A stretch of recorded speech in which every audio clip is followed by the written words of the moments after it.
Welcome to the Arizona Woodturners Association September 19th virtual Zoom meeting at Turner's Warehouse in Gilbert, Arizona. The demonstration will start in about 6 minutes.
Say that too. Hi, everybody. Welcome. I'm Jeff Costache, the club vice president. Jerry McCleary is on vacation in Kansas City, so I'm opening up the meeting today. We're coming at you live from Chad Schimmel's shop for the September meeting of the Arizona Woodturners. So just a couple things. We have a new member this month, so welcome Wayne Van Every. Welcome to the club. Hope you're logged in and can enjoy this demo. And then we also would like to welcome Barry and Al. We have some visitors from Las Vegas Woodturners, so they're logging into this meeting this week to kind of see how we do some things and see what they can take from it. So welcome, guys. And next month, our October meeting is Brian Mason is going to be doing ornaments. So make sure you log in for that one. That'll be a good one. And then I think Chad will have some more to say about ornaments coming up. And President's Challenge for October is Beads of Courage. So even though we can't get together and meet like we normally do, we still want to support Beads of Courage. So please make your Beads of Courage boxes or bowls, hooded bowls, and get a hold of Pat, our webmaster, and they're going to pick those up and pick those into Beads of Courage for us. I think that's all I have to say. So with that, I think I'll turn it over to Chad Schimmel. All right. Thanks, guys. Thanks for having me. Real quick, I just want to tell you a little bit about myself because I am fairly new to the club. I think I joined 3 or 4 months ago, but it's all been in the time of COVID. So I haven't actually met anyone at a meeting, just the guys that come in here, which Jeff and a few other guys pop in here every now and then, so I do know a few of you. My name's Chad Schimmel. I do run Turner's Warehouse here in Gilbert. We're wood turning and resin casting specialists, I would say, because that's pretty much all we do. We don't do like cabinet building or tables or anything like that. We're just wood turning and resin casting because they kind of go hand in hand, it seems, or at least they have lately. But if you guys ever have any questions or anything we can help with, please give us a call, stop in, whatever, and we'll help you out. But I do want to, Jeff mentioned ornaments, so I do want to mention something real quick because I'll probably forget if I wait till the end. We're going to be announcing probably next week. We're getting all the rules finalized, an ornament contest. And last year this started because I had a friend who was raising money for St. Jude, and I was like, St. Jude's a really cool charity. They help a lot of kids and families. Let's see if we can help. So we put together this little contest real quick last minute. And in 2 weeks, we were kind of overwhelmed. We got 55 or 60 entries.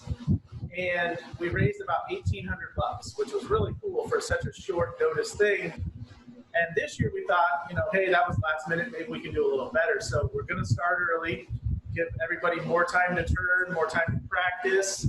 And we have reached out to some of our vendors and partners and manufacturers, and the prizes are going to be pretty cool.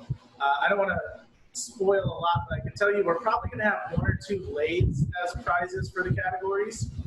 And how the contest will work is you make an ornament and you send it in to us. You're essentially donating the ornament to the contest to enter. Yes. And then we're going to have 6 categories from junior, beginner, on up to hybrid, all wood, and hollow form. And each vendor is going to sponsor a category. So if you win, say, all wood, you might win a lathe. So it's a pretty good trade-off for an ornament to win a lathe potentially. But the most important thing is after it's all said and done, we post a big Facebook picture book and we share it with everyone, and you can get your friends and family on it, and everyone bids on the ornaments. And if they're the winning bidder at a certain time, they make a donation to St. Jude and we send them the ornament. So we cover all the shipping and doing all the packaging and all that. All you have to do is get us the ornament and tell us what category you're entering. It's going to be really cool. So this year is going to be big. I think we can raise a lot of money, and we can give away a lot of really cool prizes to the Turners. So it kind of is a win-win for us. That also go to, would I send that to you, Jeff, or someone else? You can send it to me or Pat. Yeah, we'll get it out to share with everybody. Or if you follow Turner's Warehouse on Facebook or Instagram, we will announce it all there as well. So, But I sent my little blurb here. I've been turning since I was a kid in, I don't know, middle school. I did take a little bit of a break in college, but I got back into it making fishing lures of all things. And then I kind of got hooked on pens, and I don't know why or how. Everyone always asks me, like, how did you call them pens? Because I turned a lot of bowls when I first started.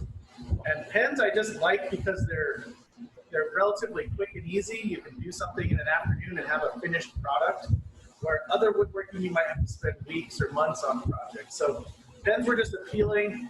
And then I stumbled into selling pens, and actually it became my full-time job in 2013 of all things. I was making pens, selling them online, and selling them at art shows and craft shows. So it's been kind of a cool thing to turn a hobby into a business. And then Turner's Warehouse kind of came about from that. So it's all kind of organically twisted together, which is kind of cool. So today, I wanted to cover and talk about using UV resin for inlays, because there's a lot of ways to do inlays, and there's more than one way to skin a cat, of course. But UV has become a really cool thing that we're using a lot lately. Sorry, am I moving out of your... I'm going to keep Jeff on his toes. I'm going to be moving side to side. So, yeah, he has to pay attention, or I'll be out of the frame. But UV resin is just one way to do things, and it provides a lot of benefits. There are a couple negatives, which I'll go over, but it provides more benefits than negatives, and it's really easy to work with. So today I'm going to show you a few different things that we use UV resin for, and we're just going to scratch the surface, because people come into the shop all the time and we explain stuff and they go, oh, I could use it for this. And then there's a whole nother thing they can use it for. So be creative and use your imagination, and you might be thinking of something as soon as we're talking about it here. Oh, I could use it for this bowl technique or whatever, to do inlays. So million uses for this stuff. So it's really cool. But what I'm going to do first is show you some prep. So it's pretty easy when you're doing an inlay. It could be either intentional or accidental. For example, a crack, or it could be you're actually, making a specific thing for it. So I'm going to chuck this little bowl up here. So I prepped a lot of stuff so we can go over some different techniques, some different looks, and some different ways to apply it. And I'm just using, this is a little record power lathe. I got a little small chuck on here. This is an SC3, similar to like a Nova, the Nova G2. I don't use Nova, so I actually don't know. So what I'm going to do, you can see this little bowl, little dish. I'm just going to cut a little ring into it.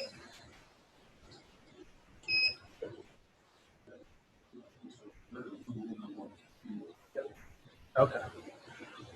Put the sucker up here. Now, hopefully, a lot of times when I do demos, that's when everything goes wrong. It's not when you're by yourself, right? So that's why you always want to be at live demos, because you never know what's going to happen.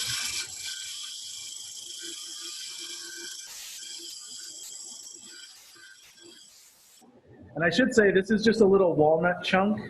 It was a nice little grain piece that had a good look to it, so we thought it would make a good small dish. And all I'm looking for now is make sure I got it chucked in there flat and my ring looks even, which it does.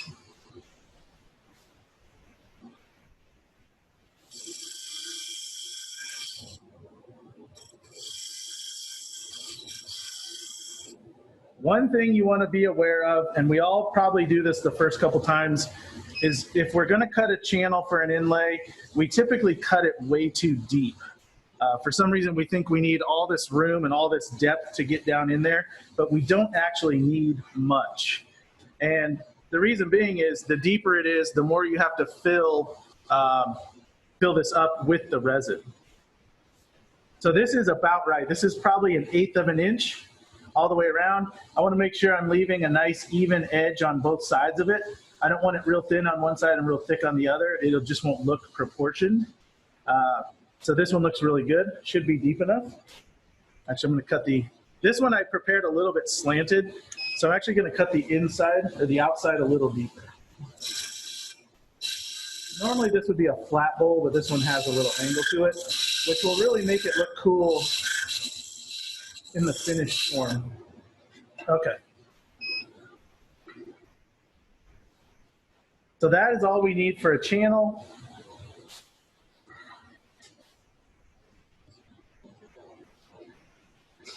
And then what I want to do is spray this. I'm going to use a little bit of Deft clear lacquer here. Now, obviously you'd want to take this off the lathe and take it outside, but for demonstration purposes, we're just going to be real quick here. And all I'm doing is sealing the grain. And it doesn't matter if I get in the bowl here. I can always turn a little bit out of there if I think I got some lacquer that I don't want. But I'm going to let this dry. That's the other beauty of lacquer, is it dries so fast. So the reason I'm sealing this is I'm going to paint this. I'm going to give this a little coat of paint here.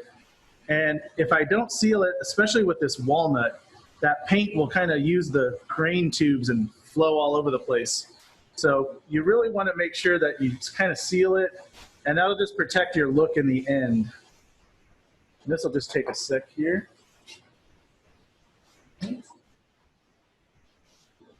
So let's talk paint here real quick. The reason we do paint a background on this is the look of the finished product. If we don't paint it, we've got brown wood behind it, which can look fine if it's the right thing, but typically it'll always look more professional, more clean if you have a background, because it'll be even and solid. Whereas if you use wood grain, you've got lights and darks, you've got different textures, and it just doesn't look as even. You can use any kind of paint, this acrylic craft paint from Michael's or Walmart. I think these are like 99 cents, works just fine. A lot of times I use nail polish. And the reason I use nail polish is I feel it just dries harder. And I don't actually know what kind of paint nail polish is. It's got to be some kind of enamel. But I'm just going to paint this inside of this trough here. And I don't have to have it perfect. I just want it coated to where the bottom is nice and even, and I don't want any light spots or open spots. So that's nail polish? This is nail polish, just nail polish paint. And the other reason I use nail polish is not only do I like the way it actually dries and hardens well, we use it on the rings, which we're going to talk about a little later. And we're putting it on metal, so it's essentially, I think it's better than the acrylic for the metal. Now there again, you could spray this with a good quality spray paint. You would just need to clean out the inside when you're done. So if that's a better thing for you, by all means, do that. I just feel it coats better, it dries harder, it doesn't necessarily penetrate the grain as well. Maybe that's because it's a little thicker. And if you set this nail polished bowl out in the sun, it'll dry in just a couple of minutes, it'll be rock hard. Because there must be something in nail polish that the UVs help cure. So there you can see, it's a little sloppy. I'm not real concerned if I go over the lines because we're not trying to color in between the lines here. But we just want to make sure it's nice and evenly coated to where we don't have any, let's see, any spots that look light or dark. So this gives us that nice even background. So I'm going to set that one aside, and we're going to jump to this one. We'd like to tell you anything that you want to show like that. That camera is looking right here. Okay. It's a lot closer. Oh, cool. So just hold it right under it? Right there. All right. So this one is dry. This is like the magic of the cooking show. This one's out of the oven, ready to go. You can see here that this one, I don't remember painting it, so I was a lot more careless, and I got paint all on the inside. But none of that'll matter. And it's a little bit deeper, a little bit narrower channel because it's a different size bowl. But the beauty is it's all going to come out the same. So what I'm going to do here, actually I'm going to go on to one other thing. So we're going to let that paint dry and we're going to go on to another one here. So we're going to turn one more. And this one, this would be like if you were doing your lidded boxes of some sort. What's nice is you can add embellishments either around it or on the top, and you can do lines or a thicker, fuller piece. Whoop, don't need that one. This one.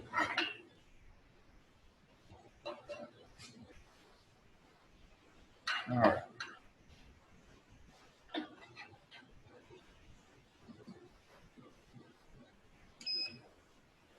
So this one I'm going to put one, if you can imagine this being the lid of a lidded box, we'll put one little accent ring. And I'm going to try to go nice and straight here.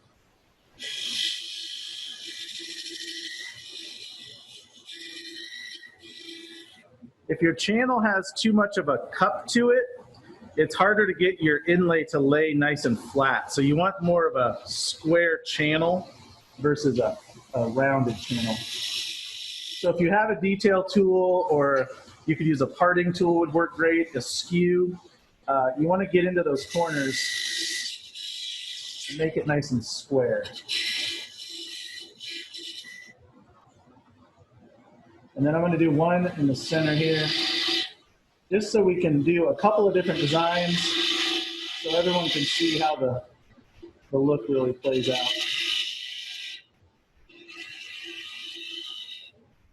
And of course, I'd probably do an accent either on the lid or the body, but for this case, we're just going to do the top.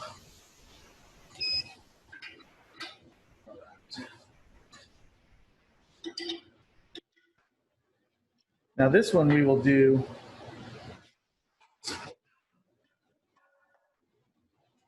this one I'm actually going to use white because we've got a couple other samples with black. So we'll do white here. And again, I'm going to just paint the base.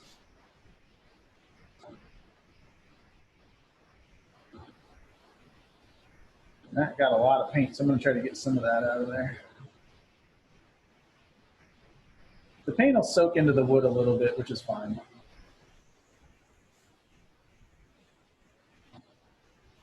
Now keep in mind, I'm using white and black, but you can use any color background you want, because depending on what you're inlaying, you may want a different tone.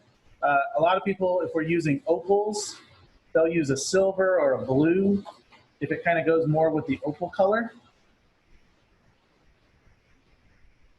So you can change it based on what you're after. If you did the same inlay with white and with black, it's a good experiment to try it. You'll get totally different looks. And of course, you may want a different look with a different wood color. Okay, so we're gonna let that one dry. And we will grab, we'll start with this one here. What we're gonna do with this one is a stone inlay. Now the inlays I'm gonna be working with today, we've got some abalone shell. Those are some big pieces. We've got some little tiny pieces. And I did bring some opal just to show you. Depending on time, if we have enough time, we'll do an opal inlay. And the opal's really nice stuff. It's a little bit pricier, so you gotta be a little more careful, but you can really inlay anything. And if you ever stop by the shop here, you'll see our ring display. And we've got inlays with stones and shells and sand from historic places and watch parts and really just everything you can think of. So it's kind of cool. But today we are doing, for this one, we're going to do this. And we're going to do both, one in white and one in black to kind of show the contrast. A little sawdust in there. All right, I'm going to throw a glove on. In case you guys didn't notice, I got a big Band-Aid here.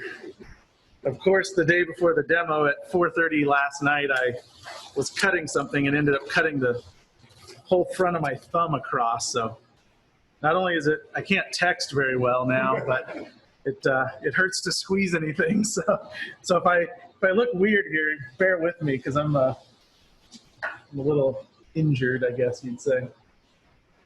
All right, let's talk UV resin real quick. There's a lot of brands out there, just like anything else. We sell an Alumilite UV resin. This is an old jar I had. I don't know how to say the name because I think it's Chinese, but I got this from a craft site or something months and months and months ago, and I think it's about this full still, and I use it all the time, and I use it carelessly because I want to work through it so I can use the new stuff, but it's still working well. What's really cool with UV resin is you put that drop there, and this is soft, liquid, it's wet. But as soon as you put your UV light on it for 10 to 15 seconds, you'll actually feel it getting warm if it's something you're holding. But 10 to 15 seconds, and that wetness is now hard. So what's really cool, if I was working on anything, it could be a turning project or something else. Can you see this crack here? So there's a crack in the wood. Not really. But what's really cool is you can put that on there. Move it so you can see the crack. Oh, okay. Oh, maybe. There we go. Okay. Now show. Let's see. There. Anyway. Yeah, you can go back out. I think it's just on the edge. Yeah. So there's a crack here, but what's really cool is you can fill the crack with your UV resin, cure it, and then sand it. And when you sand this, it almost makes your wood feel like glass. It's so smooth. You can't get that kind of a finish on wood with a lacquer or any other finish, but you would essentially fill your crack in, cure it simply with your light, and then sand it down, because now it's still tacky, but it wasn't long enough, yeah. Is that an LED flashlight or a special flashlight? This is a UV flashlight. Now this one is made by a company called Solar Res, which is a UV resin company. I bought this one when we first started. I actually use primarily these little cheap ones. These are about 10 bucks.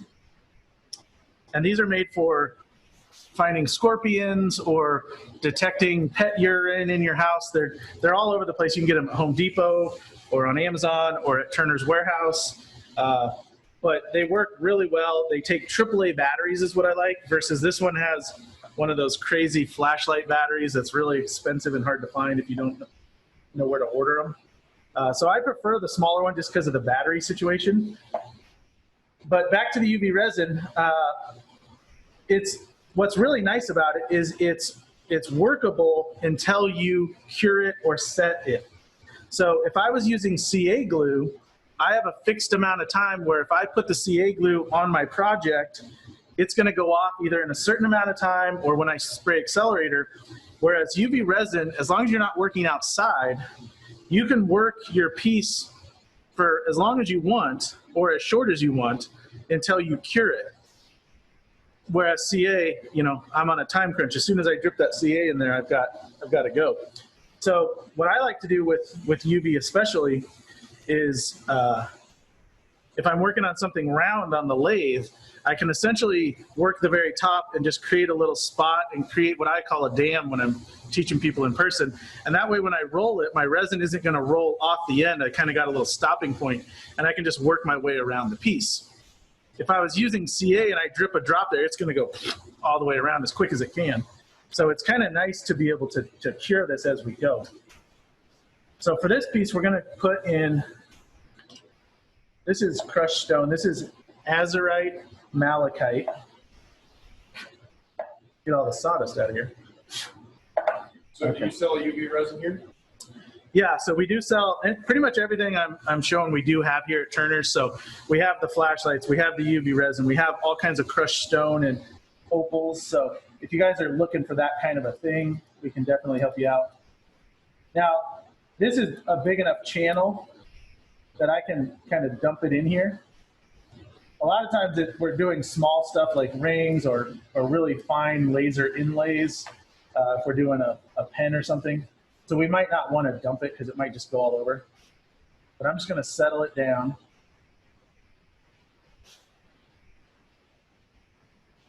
And once I like the way it looks, if it's full enough, I can start with my resin. But another reason I would use this over CA, if you're using anything other than thin CA, if you have a stone like this and you put CA on top of it, the chances are that CA is not going to work its way through before it starts to cure.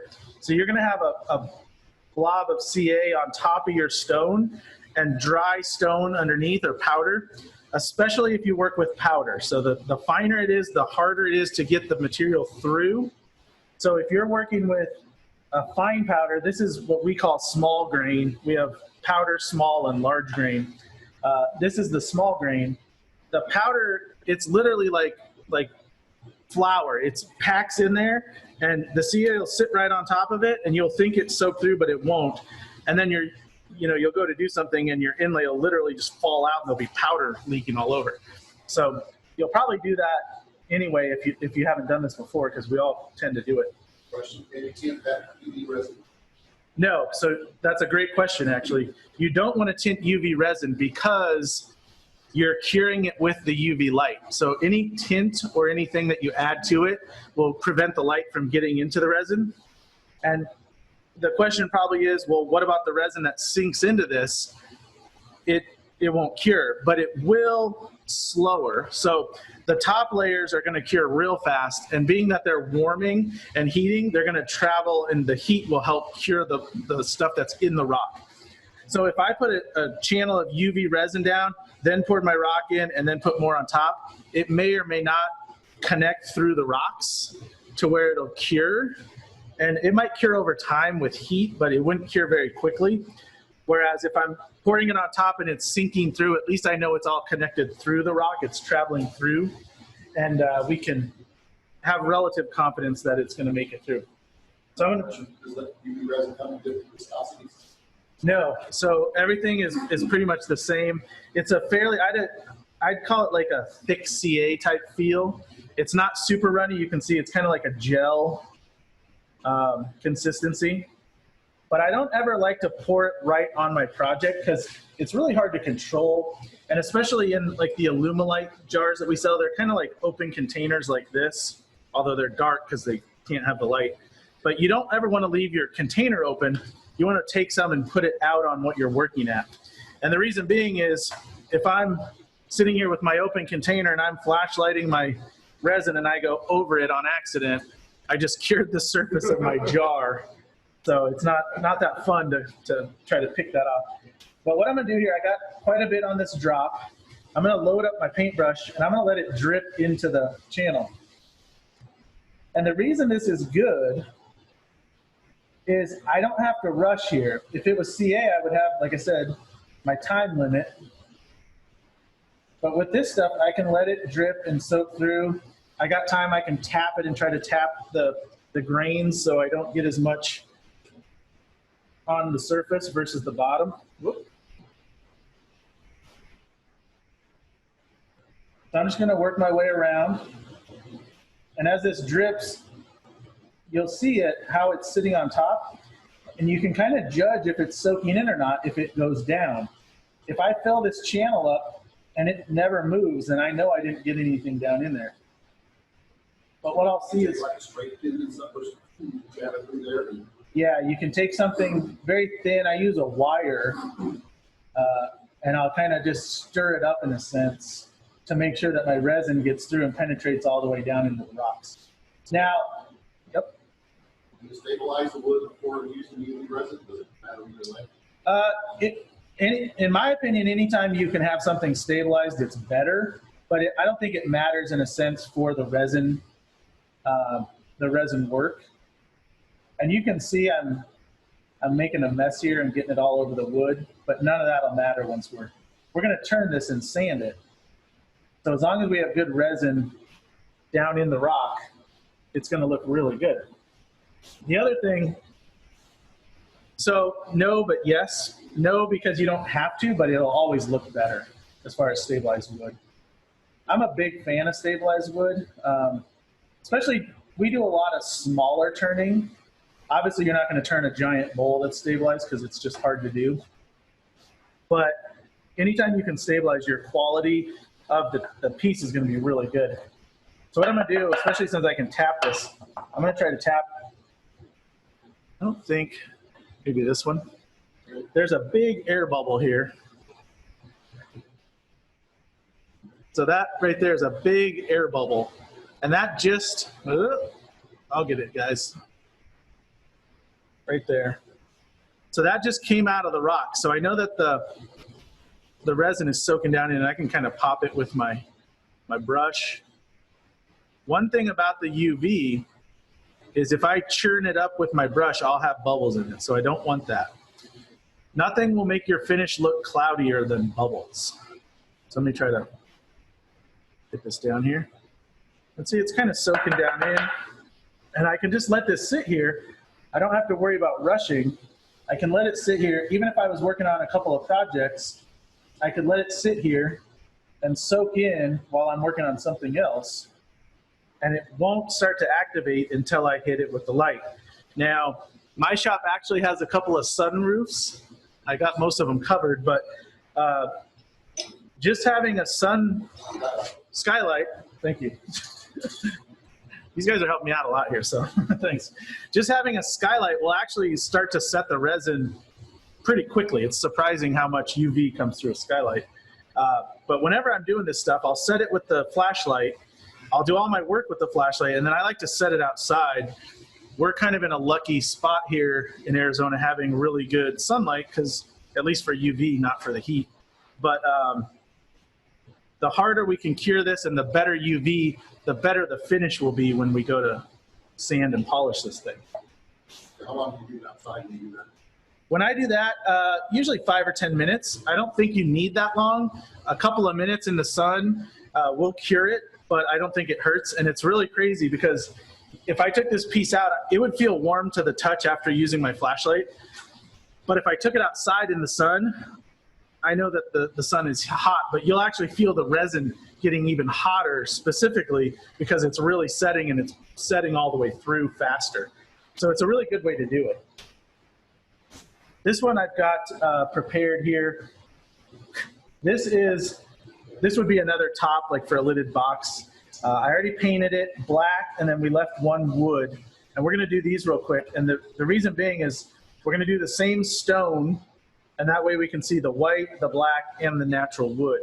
And it's really cool to see how the difference looks, or how the difference is with these stones. I'm gonna set that one aside. And I still haven't cured that first one. I'm just gonna let it sit and soak.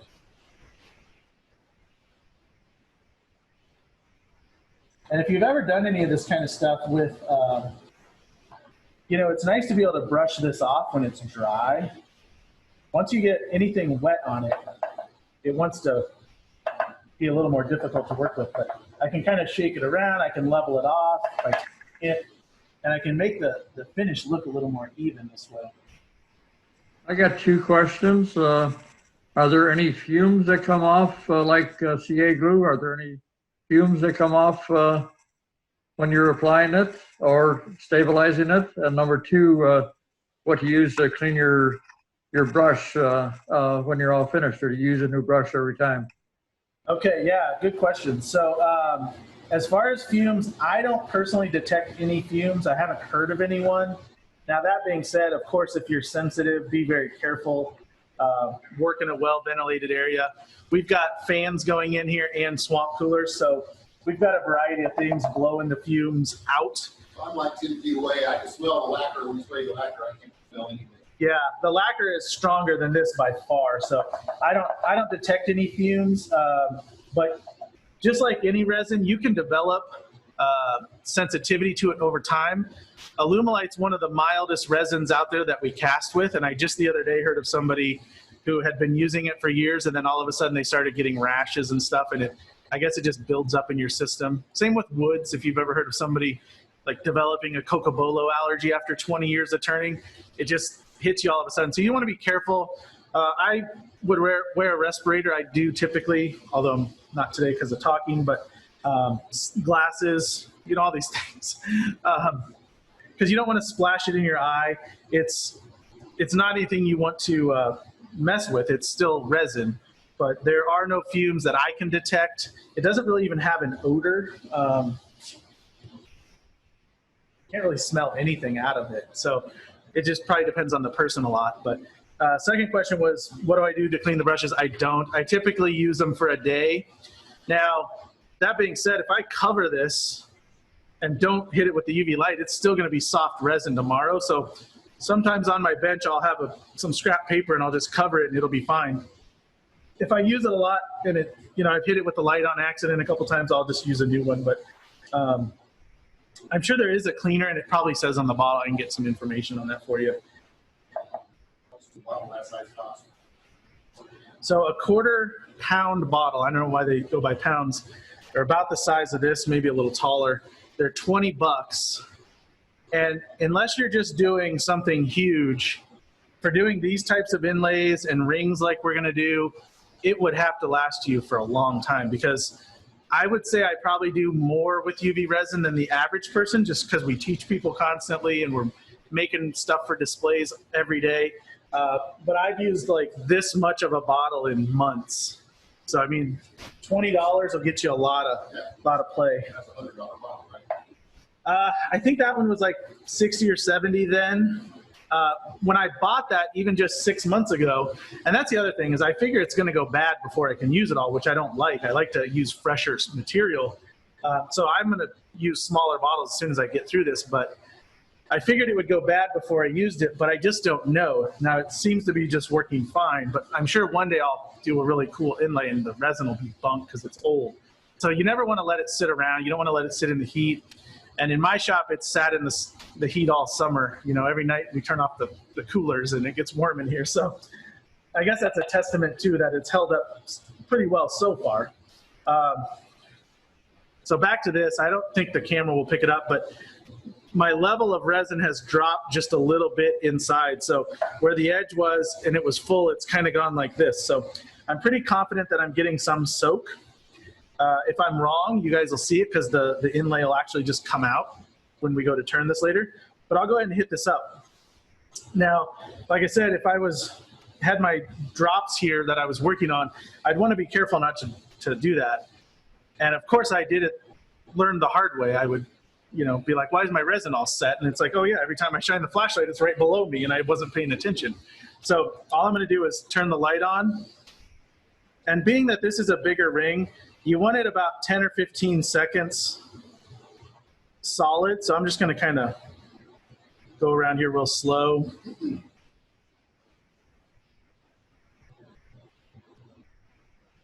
And this will actually, I'll be able to feel it. It's very warm to the touch. Oh, and I got a big old bubble in there. So got a good example. Let's see if it's not too hard yet. Oh, it is. It's hard. So I wasn't really paying attention. I was talking and got a big old bubble right there. That's a big boy. So that's how we know that air was coming up from the bottom. So in this case, normally I would try to get an X-Acto and maybe cut out some of that material, but we're just going to roll with it for the demonstration. So I was going to ask that. You can't carve that level out? Yeah. I've had a few times where I started talking to somebody or I just wasn't paying attention and I worked all the way around a rim and then I go, what the heck? I didn't even notice that. And it's just because you just get busy and you're not looking all the way around and you'll see something like that. But yeah, you can actually cut it with an X-Acto. I keep a clean X-Acto and I'll just cut around it, put in some more resin. And the few times I've done those fixes, I can't tell when I'm done where I fixed it. So it's a nice thing. And I think it's because it gets hot and it must just kind of fuse a little better there. But that's a big nasty one. So I just wanted to show you guys how to make a big mistake. Can you store the resin in the refrigerator? I'm going to ask the manufacturer about that because I've actually been thinking about that. the question was, would it help to store the resin in the fridge like CA? Your CA 100%, that'll make your CA last for years if you store it in the fridge, but I don't know about this resin. I think the thing that you'd have to be concerned with is condensation. When you take it out to use it, if it condensates in the bottle, you'd have water in there. And I don't know why CA doesn't do that, but it doesn't seem to do that. Maybe it's the chemical makeup of it. But I'll find out and let you guys know, because that's a good question. Something I've been wondering about lately. And another great thing is when I'm done working, and I use pads of paper. I use like scrap, mailers that come. I'll have a book there, and I'll use the first page with all the resin and make a mess on it. Tear that page off. Use the next page. Tear that. So just kind of use junk mail. But what's really cool is when you're done, you can just hit it with your light and cure the resin that's left on the paper, and you don't have to worry about it getting all over your trash can or making a mess anywhere else.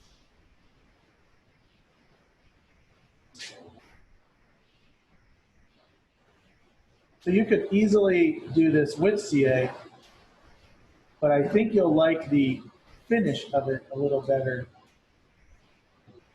with this UV.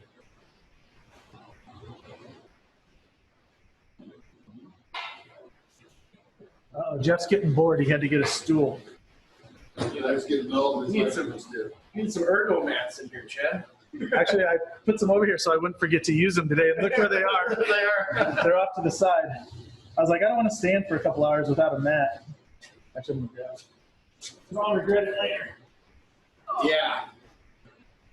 It's not bad when you're moving around, but when you're standing, it gets rough. Oh, now I'm taller too. So. There you go. All right.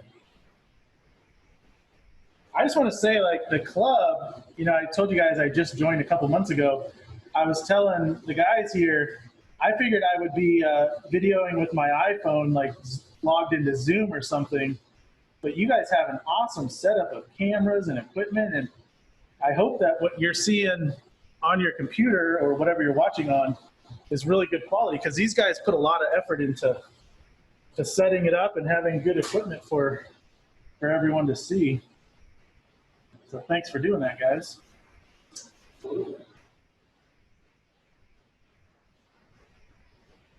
Then I drip down the side, and I got some of the stone out of there, but it'll all lay down. Now this piece, hindsight with doing examples, I kind of made these curved for seeing on the side here, but I might have been better off to make them flat for ease of doing the demonstration. But as long as we get the resin down in there, that's all that matters. But you can take, a small bowl like this. If anyone's gifting or selling a small bowl, what would a little wood bowl like this sell for? Any idea? 20 bucks, 30 bucks? Yeah, 30 bucks.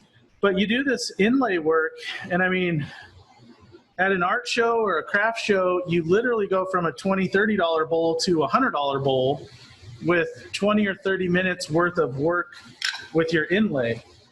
And you might have a couple bucks more expense, but it really creates a nice thing. And if you're giving gifts, I mean, it just makes your gift that much nicer, so that whoever you're giving it to has to get you a nicer gift. Hopefully, right? All right, we're almost done here. I know this is the boring part, but.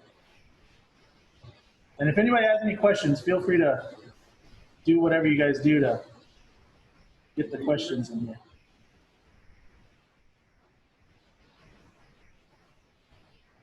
I'm trying to go fast, so I'm being a little sloppy here, but that's okay.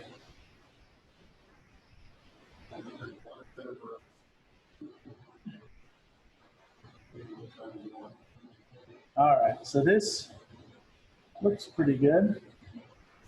Can we go overhead? So the center ring, which way? I don't know why, it's so backwards. The center ring is just wood. There's no paint. The outer ring, and this is a great way to see how messy I was. The outer ring is black background. So we're gonna have this one for white, same stone, natural, and then black. And you know, what's cool is you see this running on the side here. I can kind of just shine my light right there and cure this spot pretty much to where I don't have to worry about it dripping.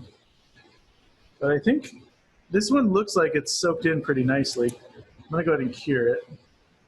Now I say cure, but I'm really just setting it. We'll set this outside at the break for a few minutes and give it a nice hard cure.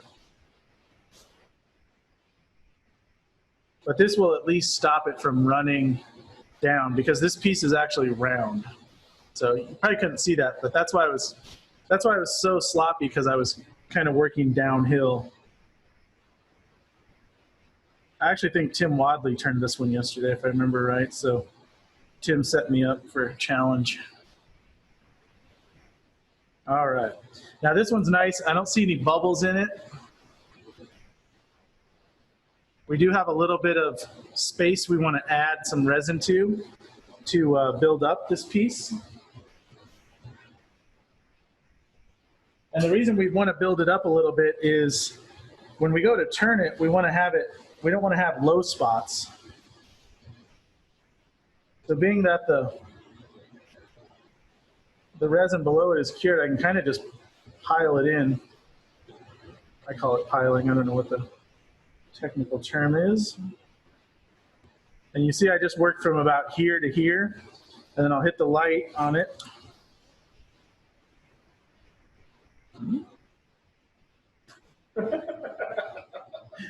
Oh boy. Comedy hour here, huh? Tricks on the brain, right? The other piece, the box is about the center. Okay, Just hold it over the line. I'll do that.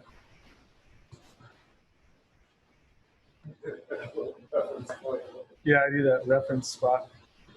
Okay. So all I'm doing is adding to the resin so that my curve has a nice smooth finish once I'm done turning and sanding. If it didn't, I can always go back and add more, but I just like to have it high enough that I don't have to do that. Oh, that's all right, I'll grab it. So your question, what's the max depth you want to do that resin in? I try to keep it, I would say 1/8 of an inch deep as far as the channel. That allows you plenty of room to put your stone or your inlay material in and still have room for the resin on top. And that brings me to the resin on top is kind of a thing. So I could literally fill up this channel all the way with rock or stone or my inlay and then put the resin on it. But I like to have the resin above whatever I'm inlaying. So I want to have enough room to have a layer of the material and then clear resin on top. And the reason being is the clear resin gives you more magnification. It looks better as far as seeing down into it because it's going to be really clear. And if I had cut stone, meaning I have stone all the way to the end and I'm cutting it with either my turning tool or my sandpaper, the cut stone will not be as shiny and clear as the resin. So I like to have it below the resin layer. So for some reason you wanted to really have it being in depth. You wanted a thick layer of resin on purpose. Yep. You just use, you wouldn't use RV resin, you use different kind. No, you could set your inlay deeper and have thicker resin, because as long as it's clear, you could really go as thick as you wanted. So you could magnify your clear by having more of it. So yeah, you could do that. You just wouldn't want to cut a deep channel and fill it all with your inlay, because if you filled it all with your inlay, you're going to have, it's going to be too deep to get your UV to cure. So that's your consideration as far as depth of the material. As far as a clear resin over top of it, you can go as thick as you want, because as long as it's clear, the UV light will travel in there. Now, that being said, it might take a little longer than something thin to fully cure, but it would cure. So I'm just adding to the top of this box.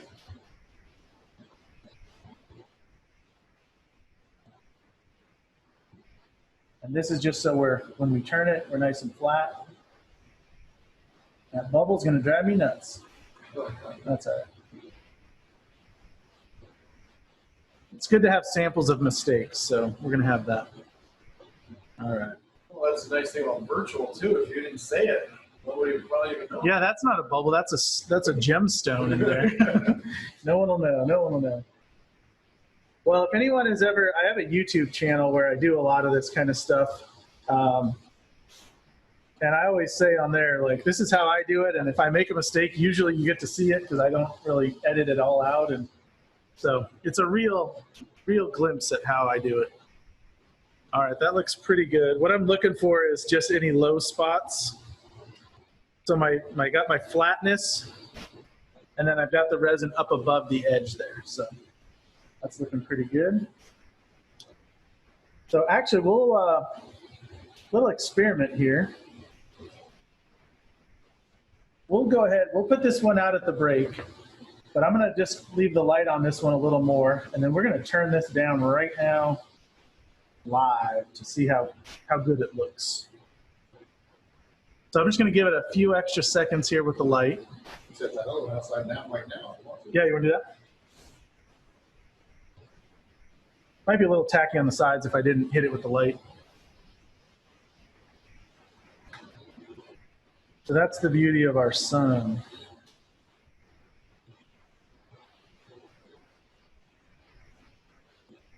The other thing, because of the question about the depth, so what you can do if you have room to cut a deeper channel, you can actually use the larger grain material. And a lot of times the larger grain material will look nicer as an inlay unless you do like I was saying where you cut it on the surface. So if you have room to lay the larger grain material down in there and still have that clear layer on top, it'll give you a lot better look. And even then you can put the larger grain material in, and if you have gaps around it, you can use the powder to kind of fill in the gaps. A lot of people now are using glow powders and things because they like everything to glow in the dark, it seems. But you can do that and have that larger grain. So the depth question, that might be a case where you'd want to do either a wider channel or a deeper channel, depending, of course, on your piece. On something like this, you wouldn't want to go real deep because it's a tiny little guy. But that's a good thing to do for that. Now, this particular stone is azurite malachite, so it's green and blue, so you can actually see the grains really well. If it was just one color, these small grains are pretty small, so it'd be more of a solid color look versus individual grains.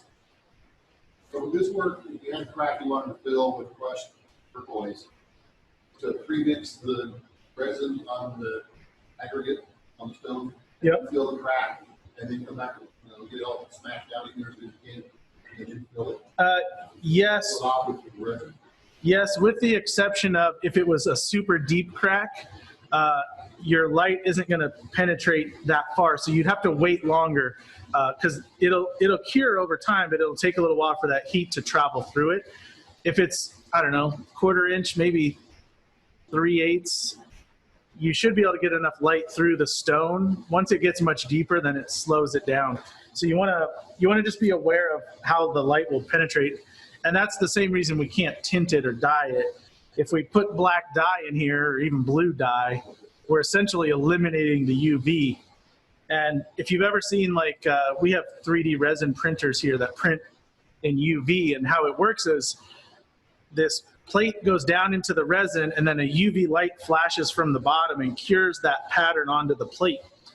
And they have to be covered in red and orange shrouds because just the ambient light would eventually start to thicken the resin. And so those colors prevent UV from going through. Now, I'm no scientist. I don't know what colors prevent the UV, but I know red and orange do. And I'm pretty sure blue does because I actually tried it and it didn't cure at all. So I know that one for a fact, but I don't know about other colors. But if you're blocking the UV or if you need a color, I would go to something like a 2-part epoxy or a CA, because the UV, you just, if it doesn't work, it may not be for everything, but you just don't want to push that, I guess.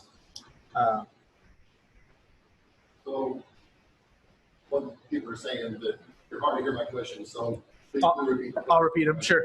So one question is, you mentioned heat. Does heat cure it too, or it's just gotta be UV and UV creates it? Okay, that's a good question. So the question is, does heat cure it also? From my experience, heat will definitely help cure it, especially like if we're doing those deeper parts. It won't cure it on its own, but if you UV it and then you put it into warm, it definitely seems to be a harder cure. So I think it must help. Now, a lot of resins, like the types of resins we use here, we use a urethane resin called Alumilite, which most people are familiar with. That's a chemical cure. So you mix part A and part B, and there's a chemical reaction. Now, heat is generated as part of that. But in epoxy resins, like we sell liquid diamonds here, it's a 2-to-1 ratio.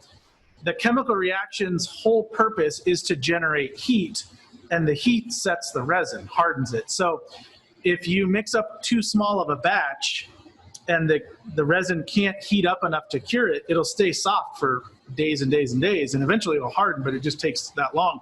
So that's probably, if I had to guess, what's happening here is the UV is setting off something in the resin to heat it and cure it, because it'll get uncomfortably hot if you're, like when we're working on a ring, a lot of times, you'll have it on your finger while you're working on it just to hold it, and you'll be hitting it with the light, and all of a sudden you're like, man, this thing's getting really hot, It starts to warm up. So it's heat is part of the process. I don't think it's the only part of the process, so I wouldn't do just heat, but it definitely will assist in the curing if that's an issue, or if you're doing a deeper crack. I don't think it would hurt to like even warm the bowl with hot air or something, and then put the resin in, because then you've got both forces working, but I wouldn't rely on just the heat. So another question, the finger gets set to the workpiece, is there a rinsing? Say again? Glue your finger to the piece, is there something that will dissolve the resin once it's set? I haven't experienced that, so I don't know. Yeah. Shine the light on the finger. I can tell you, I think most of us have probably had CA on our hands and we didn't know it when we sprayed accelerator, and you know it all of a sudden because it just starts to burn. You'll know if you have that on it because it's pretty like wet and gooey, the resin. So if it's on your finger, you definitely don't want to set it because it will burn. And when we get to rings, I'm gonna show you how I avoid using my finger, because my fingers get enough abuse in this line of work. So we've got a way to do that that's a little better. But let's turn this real quick. So hopefully this thing's nice and cured. And what I always do, I want to avoid my brush because we're going to use this again, but I always cure the resin when I'm done with it, because undoubtedly I'll set something on this board in a minute, lay my turning tool down or something. And now I don't have to worry about it because it's all dry. Or for the most part, it's dry. All right, so this is easy turning because you're essentially to shape when you do this. You're going to be 90% of the way to whatever you're doing, whether it be a bowl or a box or a ring. But you are turning some weird material. You're turning mostly resin at first because you're going to turn the high spot. And then, of course, you're going to shape your wood however the final is. I like to use carbide. I recommend using the negative rake, especially when you're doing this hybrid stuff. Not because you need it on the wood, but just because you want that softer touch on the resin.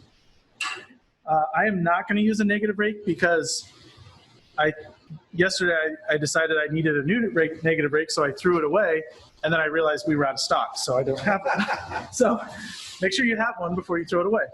So this will show you that regular will work, but negative rake will make it much easier and less stressful on the work piece itself here. So I'm gonna have to be a little lighter touch, but all I'm gonna do is travel across this. I just wanna flatten it first.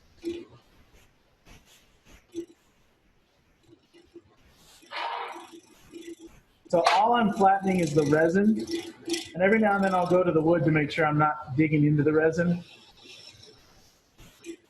But I got quite a bit of material here. Now, this being said, if this makes you nervous for whatever reason, if if you're new to turning or new to resin or whatever, and you're like, I don't want to turn that little tiny bit, I'm going to rip it to shreds. You could jump right to sandpaper and sand this. It'll just take longer. But the thing is, you don't want to use aggressive sandpaper because then you're going to scratch your resin ring and you're going to spend a lot of time sanding it out. So it's good if you can use a turning tool because you can flatten it out really nicely without getting all those deep sand marks in there.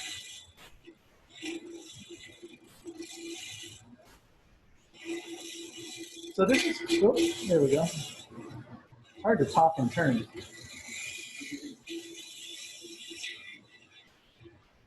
So this is really kind of something unique that we could just make this and put this resin in here and we're already turning it, and in a sec we're going to polish it, because typically you've got a lot of cure time and waiting time in between. So that's a big positive for these resins. Now if I was using CA, I would never, even if I accelerated it, I would never turn it this quickly because CA has to off-gas for at least 24 hours in my opinion.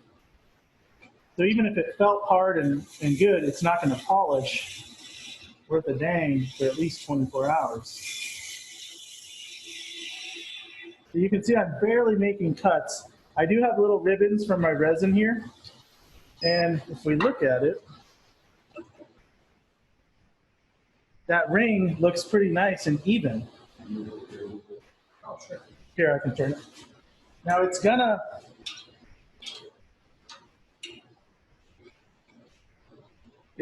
to look a little hazy here because I've turned it and it's, oh man, look at that bubble. Sticks out like a sore thumb, doesn't it? I mean, that lesson, that life lesson. So it's hazy because I turned it, but this is actually perfect. So assuming that this was the shape we wanted, the box and everything, we would now go to polish this.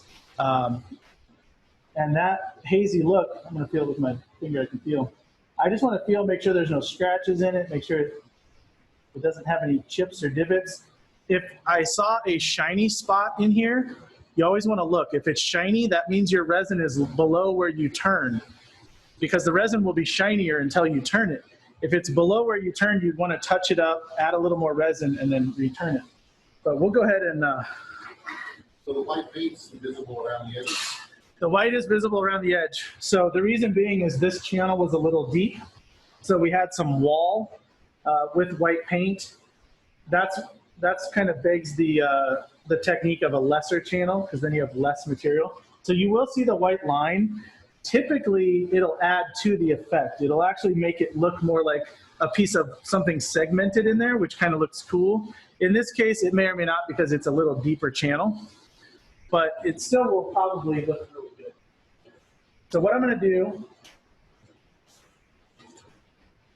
if you have ever come into the store here, you'll hear me say 6-800 wet, 6-800 wet. And the reason being, whenever you turn something like this, if you jump to 220, try not to talk when I'm away. If you jump to 220 on this, you're going to scratch this so much that you don't have room to sand it out, because to progress through all the grits correctly, your material is going to be shredded by the time you're done. It's just not good. If you're turning with a carbide or any other sharp tool, this last finish or this last pass should be equal to a 600 or 800 grit. I mean, it should be smooth. You should be able to make that nice final drag and not have it be rough. Like, this is smooth to the touch. Now, it might not be on all woods. You might have to do a little sanding real carefully, but you don't want to sand your resin ring with anything heavy grit. We're going to use the same board here. I will try not to dump this out. All right. So I'm going to watch on the monitor here because it's kind of pointed away from me. I'm going to slow this down to about 900. And I'm just going to hit the end here because I didn't do the inlay on the side, but that's fine. And I like to use this tray because it catches my drips. Whenever you're sanding resin, water is a key not only does it keep the dust from flying into your face and you breathing it, but it keeps it cooler and it keeps the dust off of your workpiece. If you build up dust into your sandpaper and then sand it into your resin, you're creating more work for yourself. This process shouldn't take long at all. Actually, we can speed this up a little because it's pretty smooth. So yeah, you can see that white ring pretty heavily. And what that is that's the side of the channel. We just cut it a little too deep on this one. But that's where practice comes in of the look you're going for. All right, that feels pretty good. Well, I can see too, like the different color paint you're talking about. You might want that. Yeah, exactly. Jeff said the paint might change your accent, which is totally true. And I think I said it, I use white and black all the time, but occasionally I'll want something totally different. So I'll use a different color and it'll give me a totally different end result. I'm just gonna dry this, get a little hot here. We can see how it looks. So that was 600. There it is. It's gonna get worse and worse. Actually, I'm surprised we didn't sand through it, but that is an ugly, ugly, ugly bubble. All right, lesson learned. It wouldn't take that long. We got some other stuff we'll want to move on to here, though. If we have time at the end, we can always come back and fix it. But okay, so I just sanded with 800. If I'm happy with this, the way this is, I may need to do some cross sanding on the wood if it's showing, but it doesn't look bad. I'm going to go to my polishing. Now you can use any polishing method here. You could use micro mesh pads if you're familiar with those. This is called Zona paper. This is a favorite here at our shop. It's 6 papers and it's made by 3M. It goes from 1 micron to 30 micron. And it's only 6 pads, whereas micro mesh or any of those other micro polish systems are 9. So I like the fact that it's less steps. But I also think that the final number 1 micron, which you can't really tell which side is polished and which isn't because it's so soft, I feel it polishes things better. So again, Zona, and we have that here at Turner's. You can get it other places, but I'd get it here if I were you. I know a guy. I know a guy. So really all I'm doing is keeping it wet, and this is polishing. So if I had a tool mark or something rough in here, I'm not going to take it out with Zona or any other polish. All I'm going to do is make it shiny. So if you got a tool line, you're going to highlight it here just like we're going to highlight this bubble. Do most demos go perfect? People don't have bubbles? Oh, every demo. Oh man, so I'm the exception.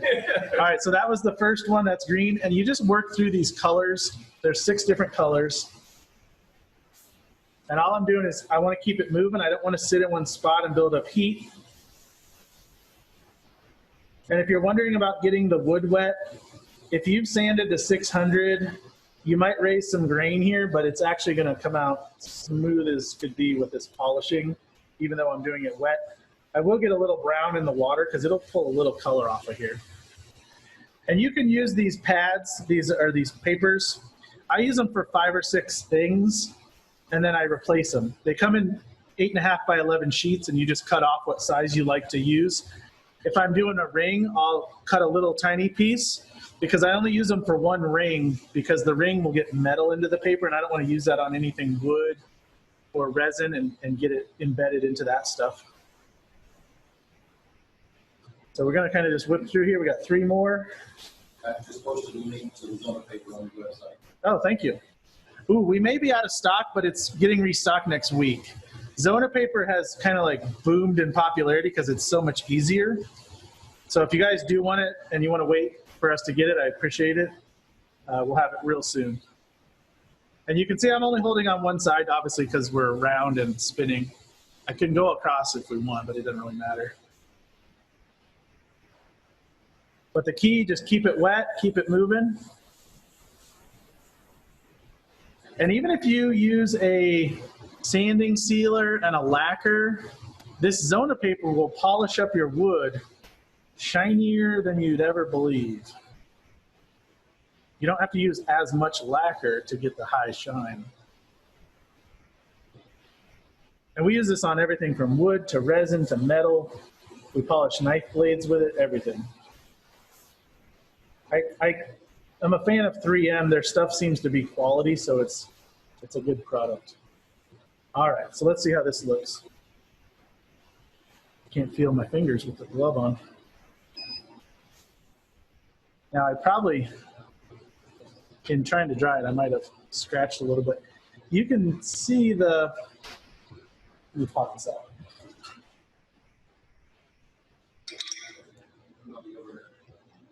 So if you can look away from the giant bubble here, this will dry because this is still wet walnut, but in a minute we'll pull it back up here. But man, it feels like glass, and it transitions from the wood to the resin smoothly to where if you put your finish on here, the resin will stay shiny and the wood will have a nice finish. So it's very clear. Hard to get a picture of this stuff. If you guys ever take pictures of your work with inlays like this, man, they're hard to photo. Yeah, you could spray lacquer it. A lot of these types of things we use Odie's oil on. Odie's oil has a great feel. It's more of a matte finish. It's kind of like a soft feel versus a hard feel, which we'll let this sit a minute and then we'll put some Odie's oil on it. You don't want to grab that other piece, would you? Straighten this guy out.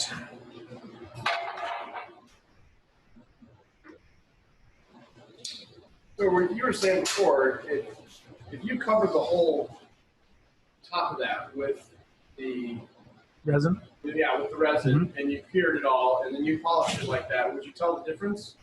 Oh, it would look like, it would be like shiny glass, yeah. Yeah. So Jeff asked if you could cover the whole piece with resin and then sand it and polish it, which you absolutely could, and it would be very, very shiny. It's essentially like coating it in, thin, shiny plastic. So you've got a lot of options there. Break in about 15 minutes. Yeah, that would be great.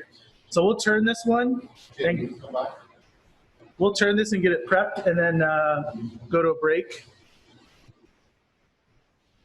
And we'll go on to the next one. I'm going to move my water out of the way. All right. So there again, with this having so much resin on it, the negative rake would be my first choice.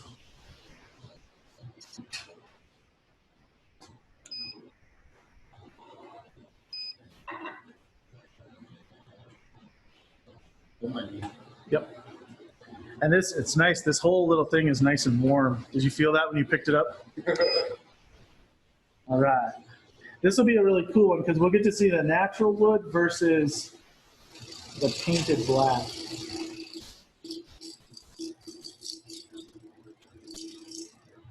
So my whole goal again with this first pass is just to even out the resin. I'm not trying to get deep as the wood.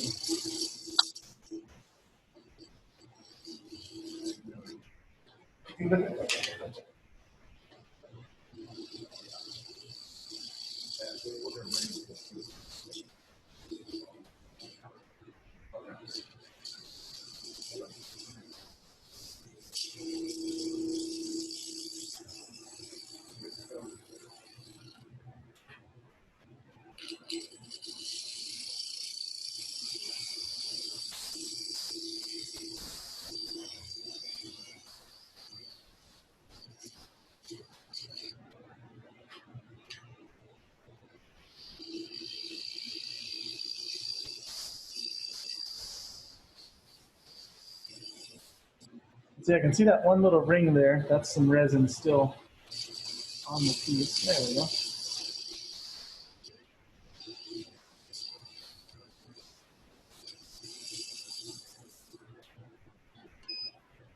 You just want a really light touch. You don't want to dig in heavy with this. Looks like I got some resin still there.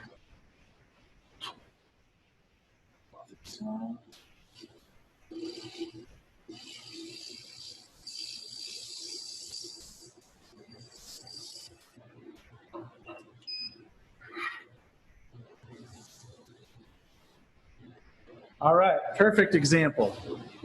Shiny spot. Yep. So that's why I left that low there to show. We got two things here. We got a shiny spot and we got a bubble. The good news is the bubble is on the surface, which makes it easier to fix than if it was down in. You basically just need a little bit of room.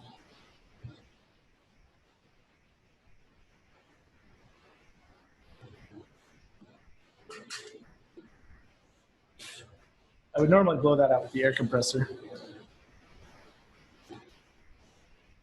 So what we'll do, what if we fix this and then let it cure when we go to break? Does that work? All right. Just like you planned, right? Just like I had planned in the lesson. It's good to show these things so you know how to fix them. All right. So all we're going to do, a little spot of resin. Got my brush. Cure it. So the shiny spot's the easy one because you're just going to put some resin on top of it to build it up.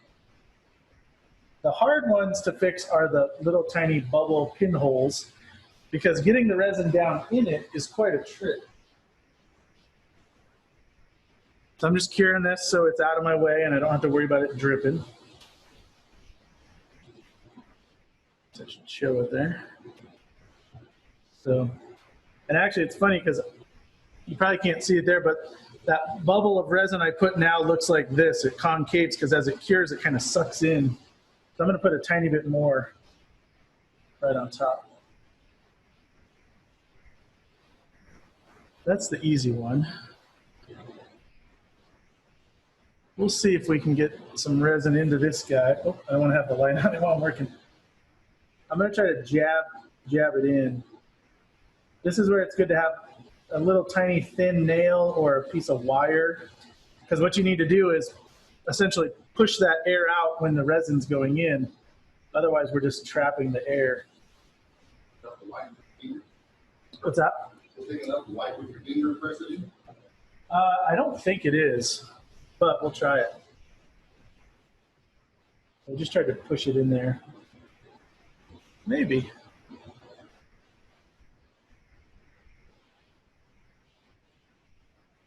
Question, will the resin stain while will it like CA does?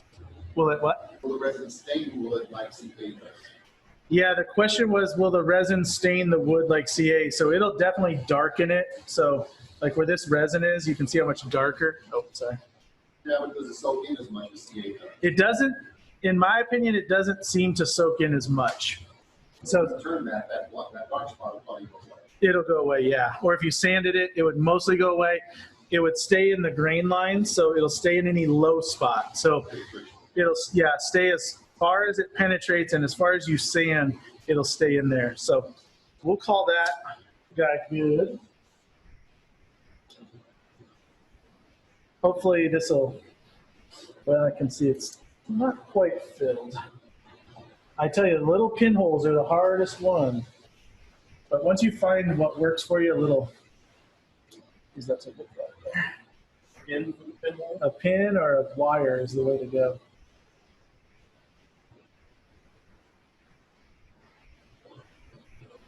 I'm trying to jab it in there to where the, oh, I think I got it, to where the resin will push the air out.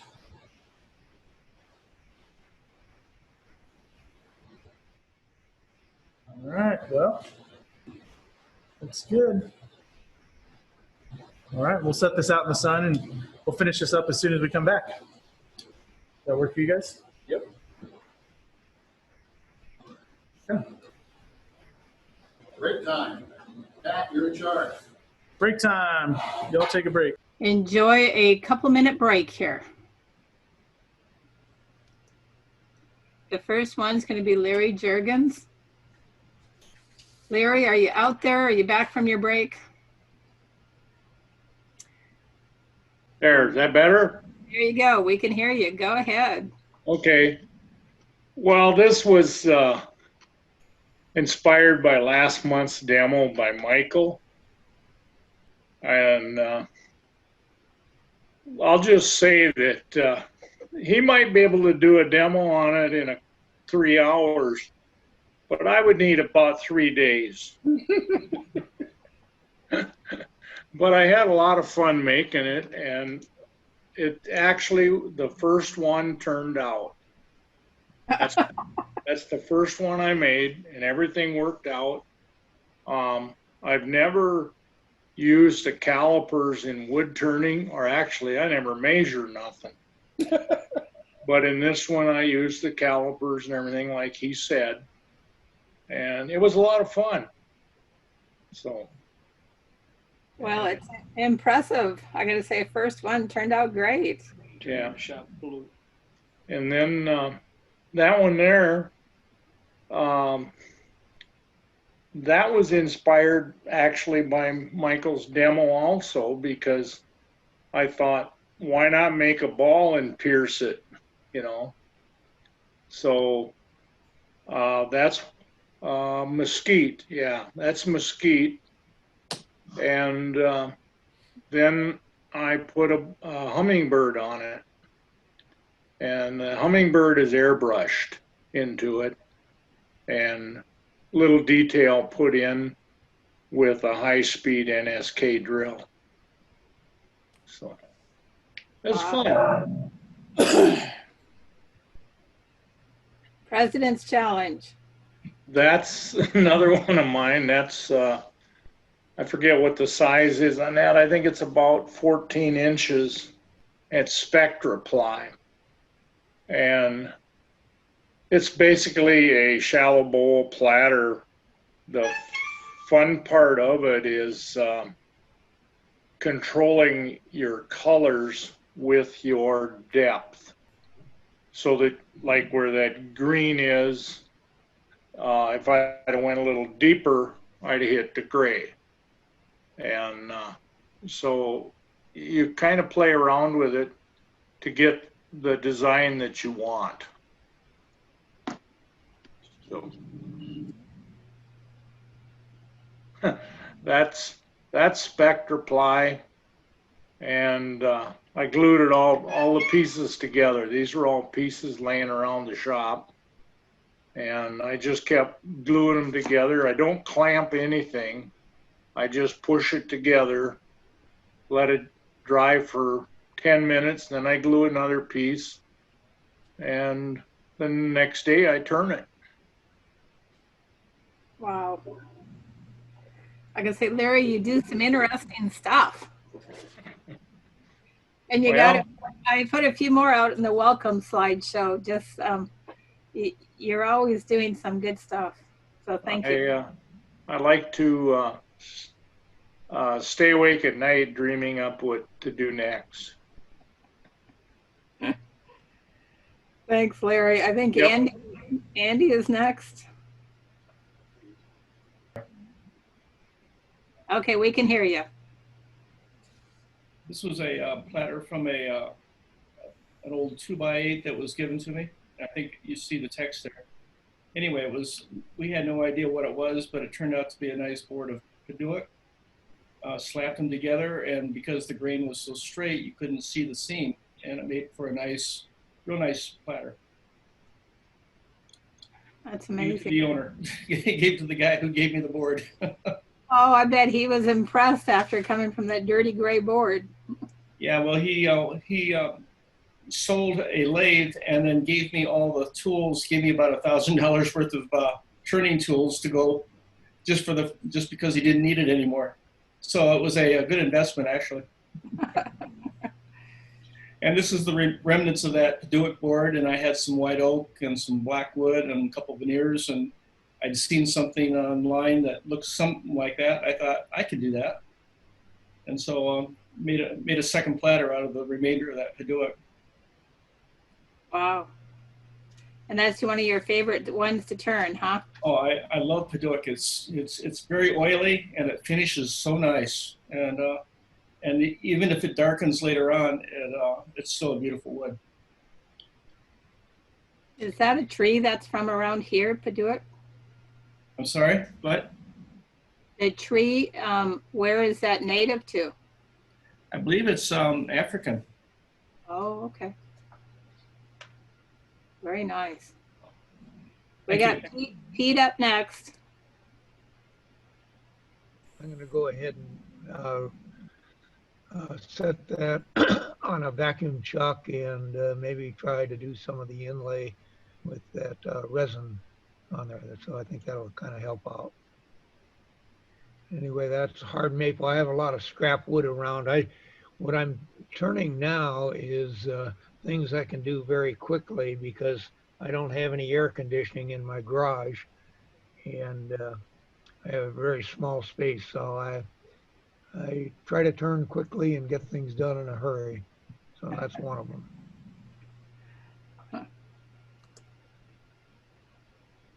And here's a vase I made, and I have 2 coats of tung oil on it.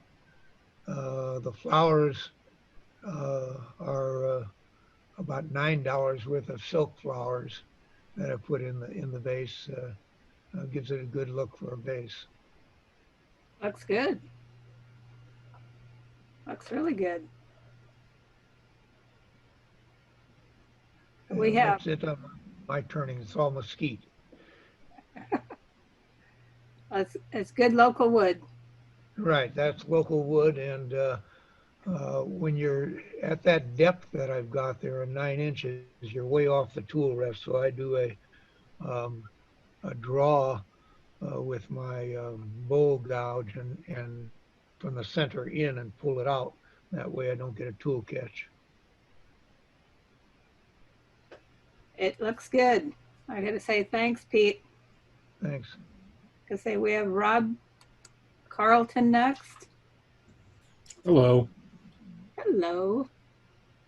So this is just this was just leftover Alumilite in a cup. It's really small. It's about the size of a 50-cent piece. Just curious if I could turn it. That was about it. Nothing fancy. Hollowed it out, whatnot. It got a little larger in the opening than I originally started with. Apparently I was rubbing the tool, stretched out the opening. Was only a 1/4 inch to start with, so no, something interesting to do. I know you put the size on there, but to say a 50-cent piece, that definitely makes my brain really realize how small that thing is. I like doing really tiny things. I don't know why. Maybe it's because I can get them in and out. Maybe it's just I don't have a lot of wood or things like that, or they're just scraps. Just to see if it can be done. I found this as a piece. I was trying to figure out what to do for a platter, and I found a walnut slab. I tried to do what most people do with platters. They do a recess for chucking. Well, apparently it didn't work for me. It's the first one I've ever done. I went too low, and I cut out the center. So I figured I would do this. So I basically took the center out. I ended up turning it with the hole. So the chuck was sticking further out than the plate or the platter when I turned it. And then I ended up making a foot in the center for it out of oak that I had laying around. But it turned out pretty good. Good recovery. I didn't know what to do with it. It took a week, because I work, so it took me a week before I finally figured out what I wanted to do with it, because honestly, I wasn't sure how to deal with it. But that was interesting. Wow. Good experiment there. It looks good. I like it. It turned out really well. I wish it showed the quilting. If you take it out in the sun, it's just amazing, but pictures just don't do it. Yeah, that's right. But thank you. Thanks, Rob. I got to say, we have George Brill next. And I'm not sure if George is on. It was one of the last things he did before he had a little accident in the shop, but he said he was recovering fine and he'll be back getting some more turning done. So we have Beth next, who went and got a whole bunch of olive. So that was fun. Yes, that was great fun. This is kind of an accidental experiment. I had chunks of wood with some bark, and I had an orange juice container, shoved it in, mixed some resin in it, and it wasn't until, doing the final sanding and polishing that the beauty of it came out. I can't wait to do more of them. I'm gonna say, for being an accident, it looks great. Yeah, the picture on the right, I mean, it just was like I was turning through roses or something. It was just gorgeous.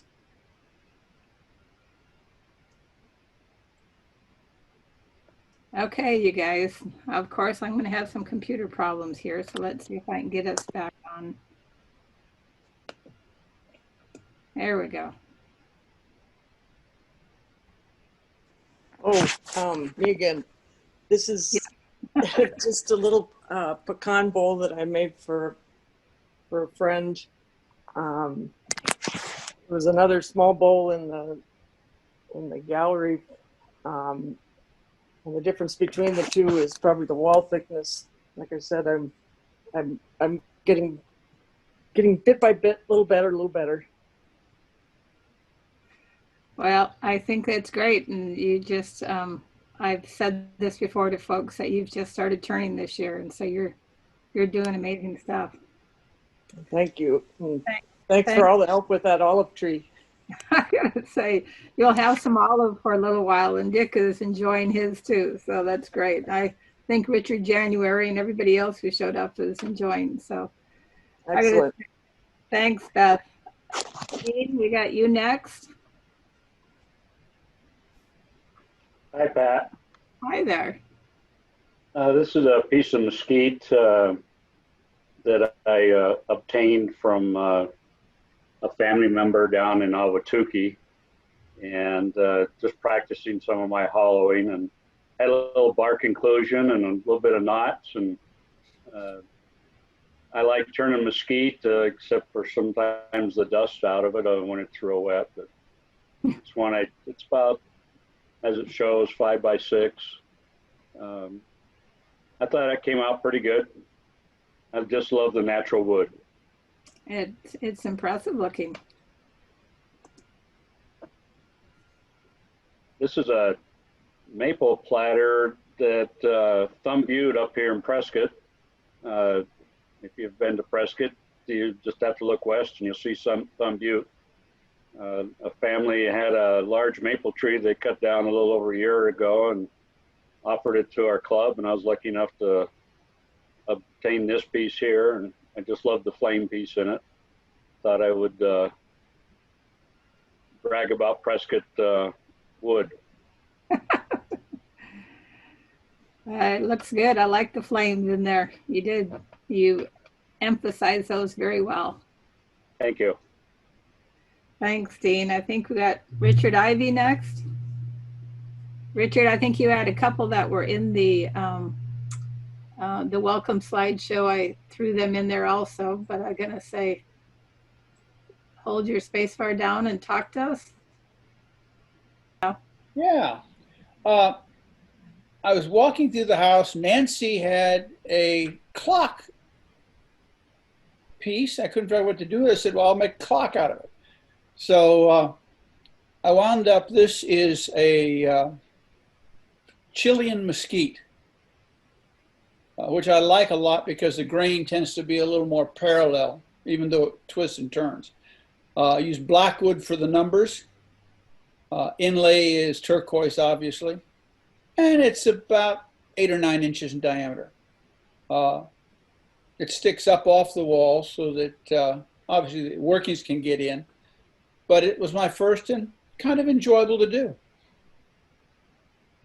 Very cool.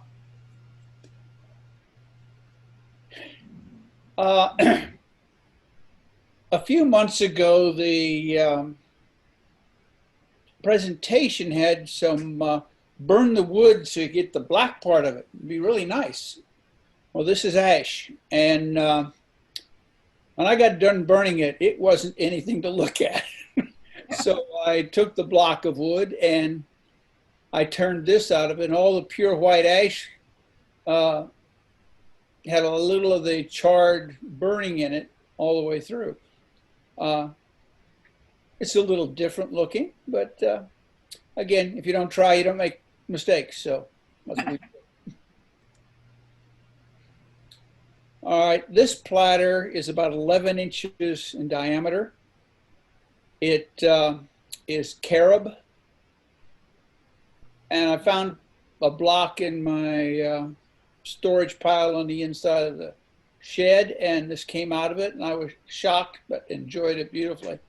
The wood is quite nice.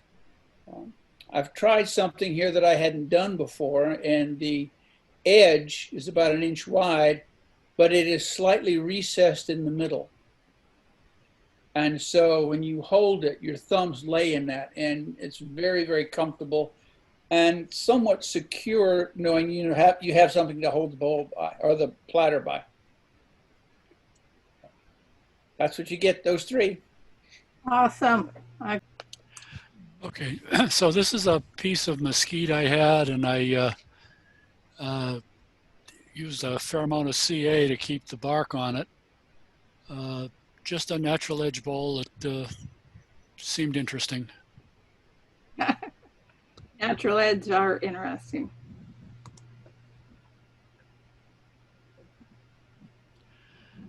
Okay, there are some, I have some fairly large pieces of ash that my daughter had the trees taken out of the yard that she lived in at the time about 4 years ago. So I don't have a lot of wood that doesn't have some cracks. but this is a piece of one of those ash trees that I turned into a platter, and I had to fill cracks a little bit, but I thought it came out decent. It's probably the largest diameter thing I've ever turned. This one came from the same tree, out closer to the bark. And I think probably, if I remember where this one came from, it came from the other half of that chunk of wood. And I tried ebonizing the edge of it. I think it's interesting. I'm not sure I would do it exactly the same way again. Well, I gotta say that they all are good. I'm glad you're enjoying your new shop. Yeah, it's good. It'll be better when it's a little cooler. I think everybody in Arizona probably agrees with that. Let's see if Jay Paul is on. I know he was earlier, but I'm not sure if he is now. Whatever work he does is impressive. So after Jay Paul, we have Jack. And I'm going to say Rob Carlton is making me feel better. He says that the lines are from Zoom. So we'll go with that. I'll edit them out when I do the video.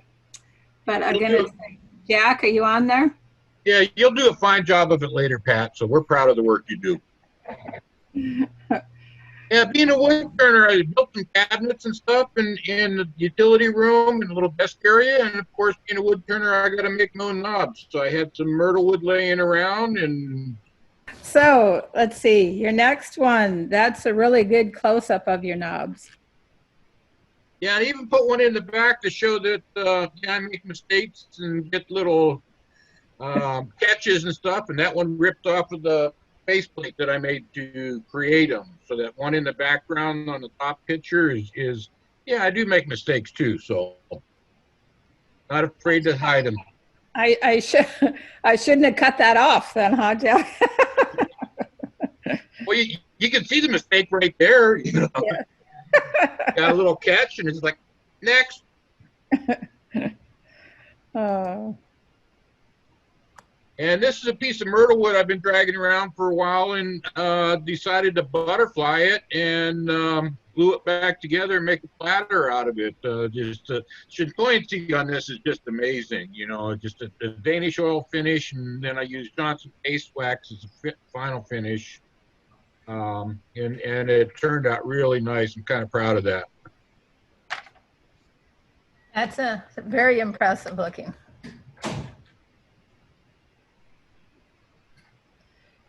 Richard Slosky. Yeah, hi.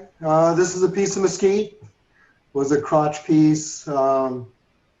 Dimensions are about 8 inches in diameter. Some of the cracks are filled with coffee grounds. There's actually a hole on the bottom right-hand side that I left going all the way through it. Anyway, that's the top side. There's the bottom. I always like to put these little ring feet on my bowls. So is that the hole that you're talking about right there? Yeah, so the bark entry there on the right-hand side, there's actually a hole that goes all the way through. Wow, that's Some cool. of it, but left some. That's very cool. Thanks, Richard. It won't hold water. Okay. Jim McCleary, are you on in Kansas from his event that he was at today with family? But Can you hear me? there you go. You got it, Jim. All right. Well, we're sitting in a bar and we're eating lunch, and I'm on my iPad. So I got my brother-in-law here who's a member of the Kansas City Woodturning Club. And so we're both, we each got an earbud in our ear, and we're watching this video today. So this was a piece of the juniper that we got up in Globe. We all went up there and took care of that lady's trees up there. So between getting ready to do an addition on my house, getting ready to come here in the hot weather, this was what I had time to do. And that all those bowl blanks there was what I brought my brother-in-law to. He just got a new shop done, and I brought him some bowl blanks to get started. So Very nice.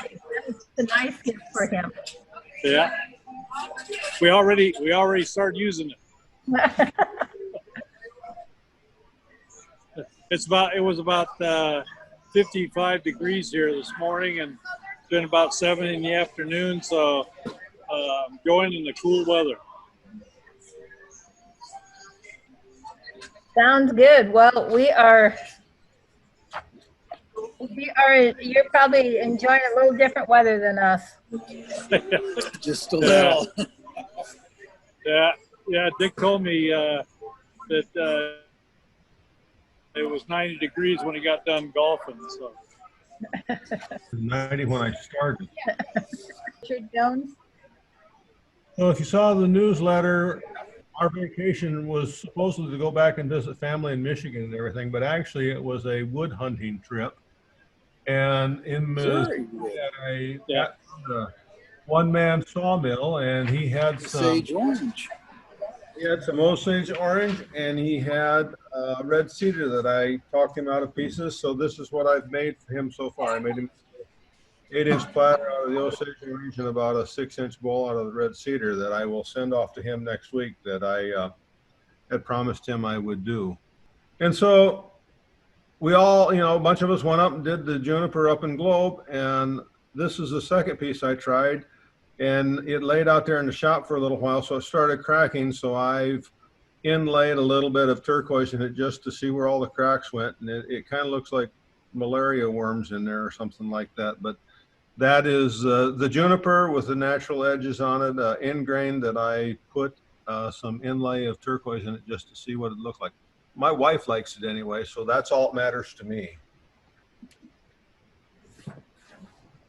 So that is the end of our instant gallery. I'm going to say, and I'm actually going to switch computers. So Jerry, is it good to do the raffle right now? I'm going to go plan on doing the raffle, and if that works for everybody else. Go ahead and do the wrap. Okay, sounds good. So hold on. Are you good? Hopefully you can see it. So here are all of the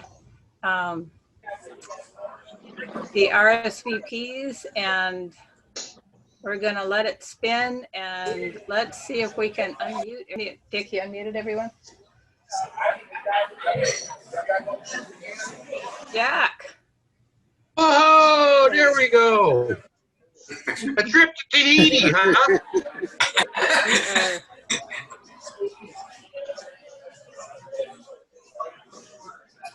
Going to remove Jack, and he's our first winner. So we're going to do it again. Oh, I forgot to tell you what these were for. I'm going to say these are for Penn State Industries. I'm going to say gift certificate for, I think it was $15. We're going to, here we go. Oh, shit. What?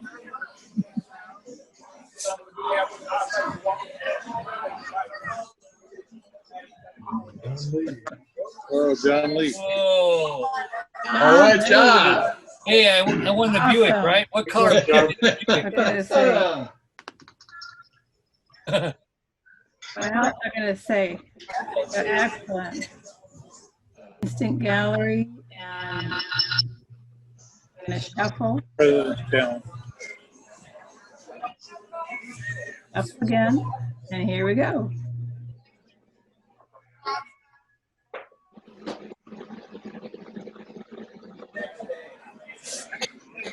Keep going.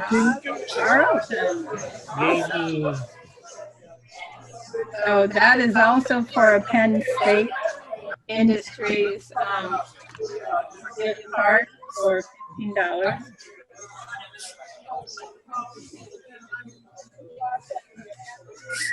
Oh, I'm going to shuffle again. And we are going to press it again. And this one is for a different. This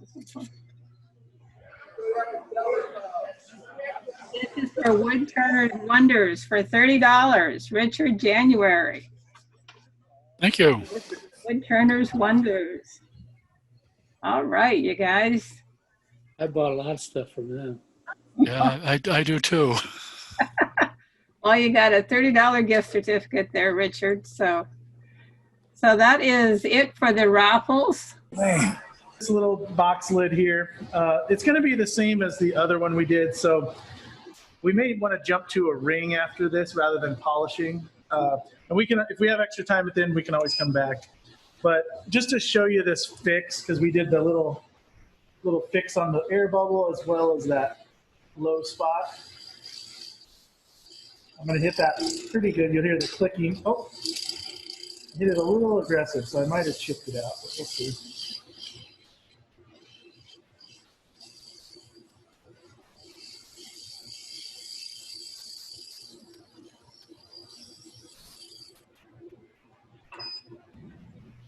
And all we would want to make sure is that we got that low spot. Oh, actually, we did okay.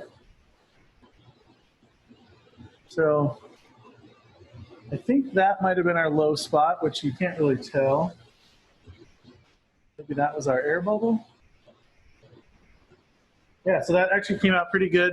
We'd be able to sand and finish this one with just that one fix. So Find the two different colors, wood and black. yeah, that's what I was going to show here. So this, we had a question right at the end about using heat or a torch to get the bubbles out. I'm not a fan of using heat or a torch on any resin. And the reason being is if you torch something, you have to go at such a speed and smoothness, it's really difficult to do correctly. A lot of people will cure the surface of the resin, and I don't mean like a thick cure, but they'll have a cured film over the resin and it'll trap the bubbles from rising up. And anytime you're doing resin with like this UV, or let's say you were using an epoxy on a bowl or a table, whatever you might be using, something thicker, the reason you're using those types of resins is to have time to let the air out. So when we make river tables or help people make river tables, if you are going to torch it, you basically want to torch it once at the very end and very quickly. I see a lot of videos and people will describe how they'll be torching their table the whole time or their bowl as it's curing, and it just is going to create problems. You're going to get a lot of little inconsistencies in the surface of the resin. You'll get haziness that you can't get out unless you cut it all away. So you want to give it time. You want to let those bubbles rise and rise and rise. And it doesn't matter if there's a million of them on the surface, because you're going to get rid of that whether you turn it or plane it or whatever. But using a torch, especially on something this small, you're going to cure it really fast, and it's probably going to disrupt what you're trying to accomplish. So since it's UV, if you're using UV, let it come out, tap it, vibrate it. You can set it on a machine that vibrates a little. A lot of people will use their sander or something to vibrate the table.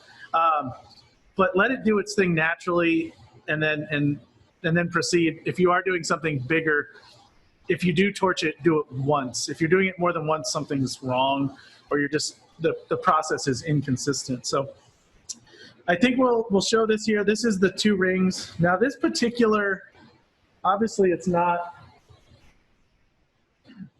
I'll use a little CA to shine it up here. Obviously it's not polished or sanded, but we can kind of see the color. This being walnut and being dark, it might not have made that much difference, the black versus the natural. If it was a lighter wood, it would have maybe, or if we had used a larger grain material, this was a small grain, we would have had more gaps around the material. So that would have created a little more for our background to come through. This being a fine grain, it kind of made a solid ring. So actually, if I had tested this, and because I was going to do something larger, which you always kind of want to do a little test, I probably would not paint it because they almost look the same. This one looks a little darker, has a little bit of a black ring, but overall they're very similar in appearance for the main body. So we're going to set this one aside, and we're going to jump to doing the abalone ring, because abalone shell is a really cool material. And I was telling the guys here that rings have become really popular. See what the best way to hold this is. So this bowl has an abalone ring. Oh, there we go. So you can see the shell around the edge here. But then we do the same thing with the rings. So you can do it for inlays. That was the intent with these little dishes that I was talking about. An abalone ring will really make a little piece stand out into something special versus being just a little, dish of some sort. So like this dog bowl here, you can see it's got a pretty heavy, thick shell ring where we use larger pieces. Gives it a lot of character, looks really cool. In the rings, obviously, we can't use quite the same size pieces, but it really creates an effect. And using the UV and getting that abalone down below the clear really magnifies it to make it look bigger, and you get more shine out of those pieces. So hopefully everybody can see how nice and bright those are. So we'll jump to this right now. All right, 4 rings. I'm going to take this guy off.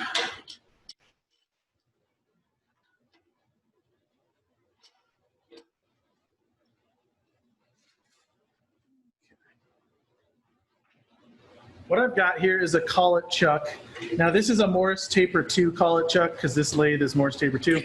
I actually prefer a thread-on collet chuck just for ease of use, and these Morris Tapers can come loose because we're not using any tailstock pressure, but we'll use this one today to kind of show you. And I've got in here a ring mandrel. If you're just going to make one ring, I wouldn't get any ring mandrels because they range in price from $30 to $45. So if you're just doing one, turn a piece of wood or something that you can jam chuck your ring on, and you'll be fine. If you're going to do more than one, these make your life a lot easier. And what they're used for is they're stepped, and each step is a size.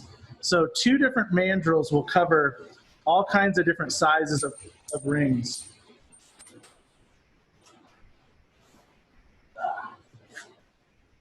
Okay, try not to drop it again. So basically you put the ring on the step that fits and tighten it up. It just takes an Allen wrench. So I want to hold it firm and tighten it. And now my ring's on here. What's nice about this is you can use the mandrel if you were working at your desk. It's funny, we have a lot of customers that come in and they'll sit at their desk at work and make rings. They'll essentially glue them up and then they'll go home at night and turn them and polish them. So they're getting double duty at work. But you can actually use it to hold the ring. It's a little nicer than trying to keep the ring on your fingers or flopping around on the table, rolling around. So the mandrel can be used to work this way and when you're on the lathe. There we go. All right, so you just put it in the collet chuck, tighten it up. It's a 1/2 inch shank. So if you had a drill chuck that could take a 1/2 inch, you could use that as well. This ring, these come stainless steel. It's a channel ring, meaning it has sides on it that you're gonna fill in. And the reason we use these channel rings is having those sides creates a lot of strength. So if we just put resin on top of a flat ring, rings get a lot of abuse throughout the day. You probably would notice a lot of cracking, scratching, and other things, whereas you could still have some of that, but these stainless steel channels are gonna protect it a lot. And we do have these in tungsten as well here at the store and all kinds of other materials. So if stainless steel isn't your thing, you can get different materials from ceramic to tungsten to titanium. So you got a lot of options and a lot of size choices. A big thing with rings is the width.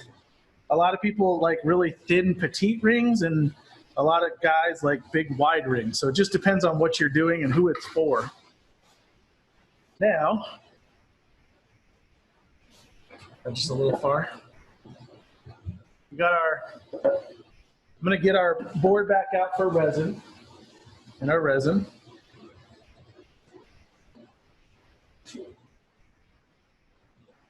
And I've got 2 kinds of abalone shell here that I'm gonna use.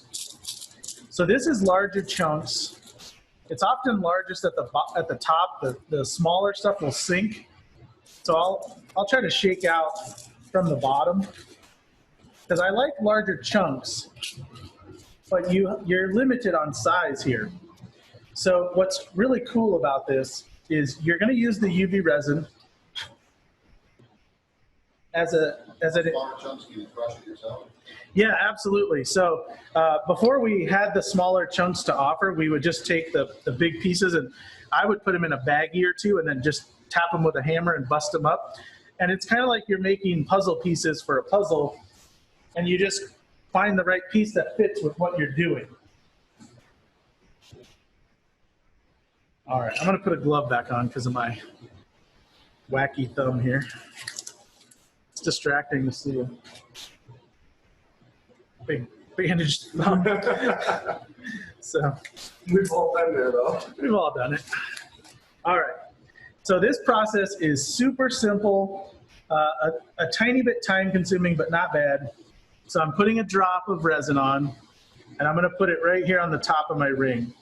And I'm using the mandrel to hold the ring up. It makes it really nice. And then I'm just gonna find my first piece.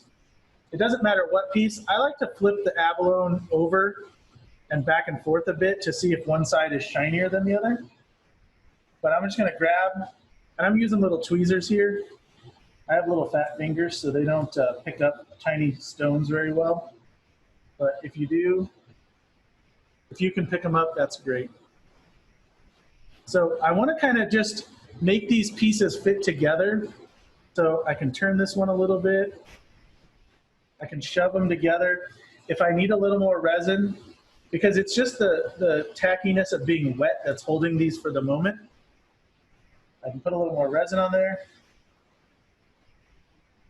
And essentially you're just making the ring fit, or the pieces fit together inside the channel. actually easier for me to see on the screen because these are so small. Now, I think I said before, I like to use as big a piece I can that'll fit correctly. I don't want it to stick up way above the rim because I want that clear resin over top of it. So I've gone this far. I'm going to hit it with my light. And what this will do is this will lock these pieces in place. Now I'm going to turn it to the side so you can see it's not quite above the rim. There's one that's pretty close right there, but for the most part, they're still below the rim. So that's exactly what we want. Now we'll go back. Usually I'll go back a couple times and just look around it and see if there's any spots. But see, now that these pieces are locked in place, I can dab my resin in there. So if I wanted to put a little piece in that spot, I can put it right in there.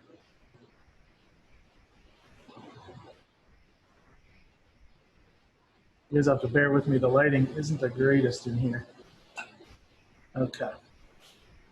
So I am just going to work my way around, looking for good pieces that'll fit. Sometimes I'll put in a really big piece to be like the anchor and then find little chunks to go around it. And I always try to put a board or something below because I keep dropping them and they're falling into the bin, which is good here. But if you keep a little bit of resin on your ring, you don't have to have a lot. It'll keep the pieces from falling off. What's that? Oh, am I leaning into it? Yes. Okay. Yep. All right. In all transparency, I usually wear those magnifier glasses with the little light on them because I can see fine, but just not little tiny stuff. So it makes it nice for seeing these little pieces. Now, I've got a couple little tiny spots, so I'm going to open this little jar. This is really fine abalone shell. And this stuff it's available, but it's actually getting harder to get because I believe there was something with the exporting or the farming from where they get shells. So it's gotten a little more difficult. So I'm just going to cure this. And you can see there's a big hole right there. So I'm going to put a little dot of resin in there. And find a nice little chunk.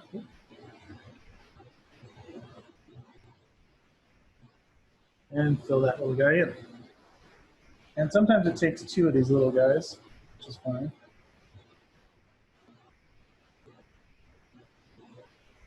Wow, this is much harder to do in this situation. It's kind of interesting. So I could cure this. And if I'm not sure if I got it all the way, I can then grab a little drop of resin. And essentially I'm just securing it and gluing it down. So in this sense, the resin is my glue. So you can see how it's starting to build up. And we just keep working our way around. And as you have more behind it, you can work a little further ahead if you want. You certainly can go at any pace. Here's a really cool piece. That's a nice piece because of the colors in it. They give it a lot of good reflection.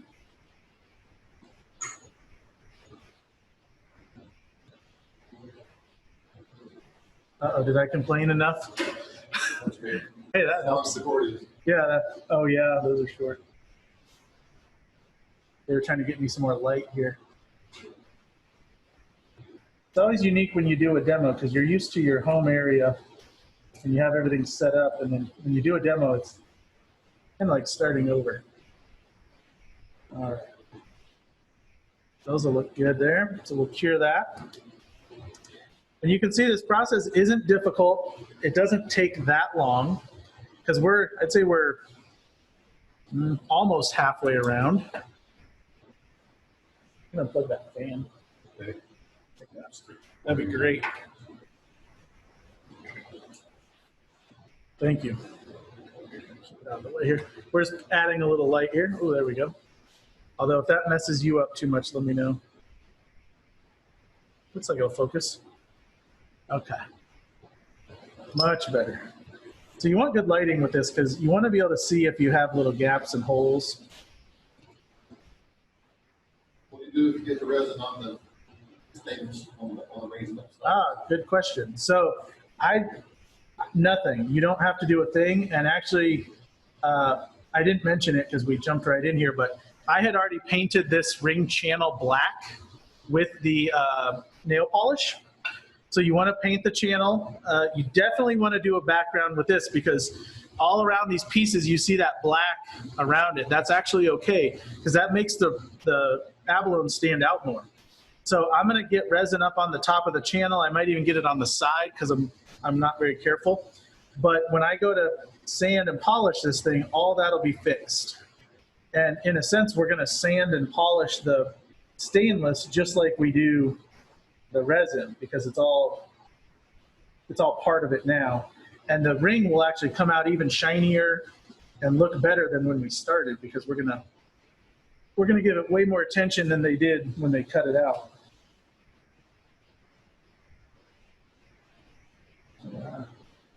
So these are my favorite, these big kind of round pieces. I think they just look the best when we go to finish the ring. So I like to use those a lot. Some people prefer, excuse me, some people prefer a lot of small pieces. So it's, again, total preference of what you like. So I put a drop on there. I'm just going to cure it. And you guys can see I'm rolling it around. And there might be little chunks of resin. There might be chunks of abalone. But it's just kind of sitting there. Once I've cured it, I don't have to worry about it falling out. All of this stuff is secure here. Not tacky, it's ready to go. It looks like some of the chunks of abalone are sticking up above the channel. Yeah, there are a couple. Ideally, I wouldn't do it on purpose, but if it happens, I don't go back and do anything because once it's set, it's pretty secure. The abalone will turn and sand really easily, so it's not something that we can't deal with. I just, like I said, I like that clear coat above it. So it's just a matter of, if I wanted to go back and change it, I could. You could pop that loose and pop it out of there. But I don't really feel the need. It's kind of, it's art, so it's gonna come out how it wants. At least that's what we say. So I'm just building it up. It's mostly lower, but there is a couple spots that are higher. And we could go back. These spots, on the camera, these look a lot bigger than it is, but these are little tiny tweezers. So you see how small that little hole is there, that black spot? But I mean, in terms of my finger, you can see it's pretty small. So you could go back and fill those in. You could add, crushed abalone shell. You could add a powder. A lot of people will add mica. Just depends on what your goal is for what you got there. I'm going to set one right in there.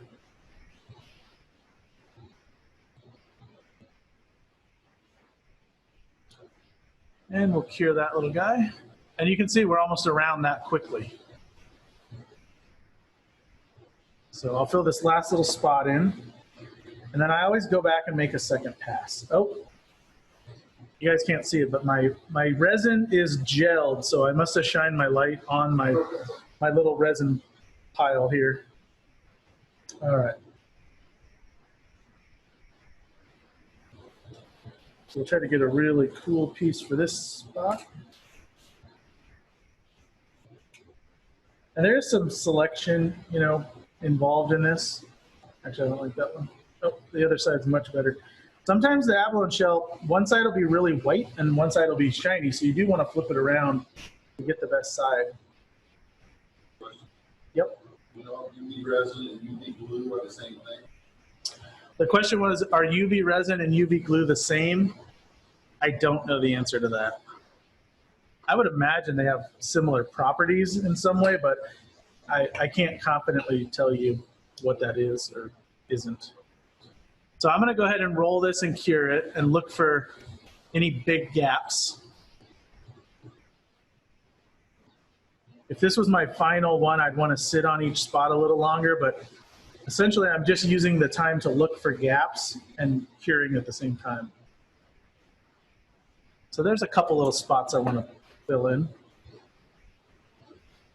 I'm gonna put a little right here, a little right here. And you guys see me pushing with this is my pinky, and I'm just using it to stabilize my brush because small stuff is not my suit generally. I'm more of a grinder machinist. So rings was quite a trick for me to start when I started doing them. But they've really been a hit. And you can see, when we go back overhead, how much better that looks with those little pieces in there. So I'm going to cure that.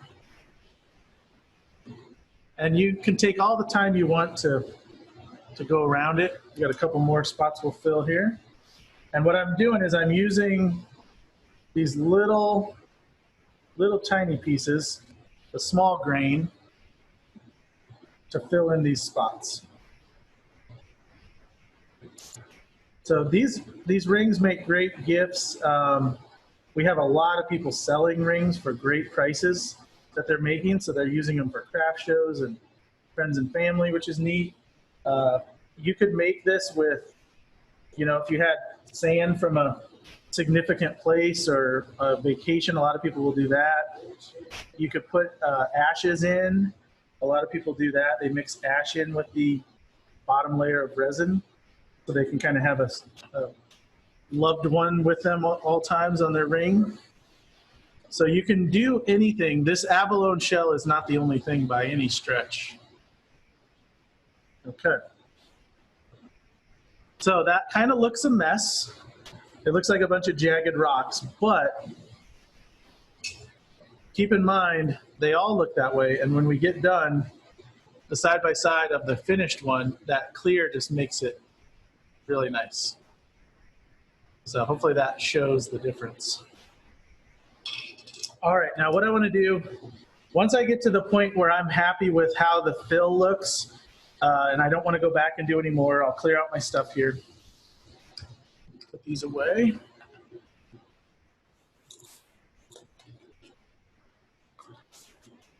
Did I answer that last question? Okay. Huh? Oh, yeah, that's the glue question. I was like, wait a minute, did I totally talk about something else and not the question? Okay, so that's a good one. So you guys can see my resin here. I'm most likely going to cure it when I go to do this. What I'm going to do is drip big drops on it here. So I'm really loading up the brush, and I'm dripping big drops. And it's kind of that same principle from the stone earlier. I want this resin to travel around the shell. And I'll turn it here on the side, but you can see it dripping. Let me roll it here. You can kind of see it traveling, the drop right there.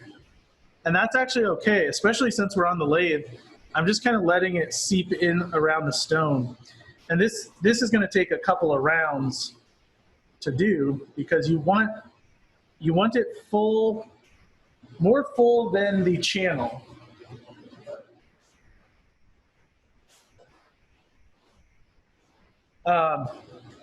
Where your channel is, you want the resin over the channel, not by a lot, but you just don't want it below because you'll get those shiny spots again. You want to be able to sand or turn down to the rim. And I'm kind of moving this quickly because if I don't, it'll all puddle at the bottom. So I'm kind of rotating it as it goes here. I'm going to cure it. And if you look at the profile here on the edge, you can see that it's sticking out above the channel. And then right there, it's not. So I need to come back and get a little resin. So I'm going a little slower to cure while I'm rotating here. But I'm really looking for those low spots. Might have one right there past that bump.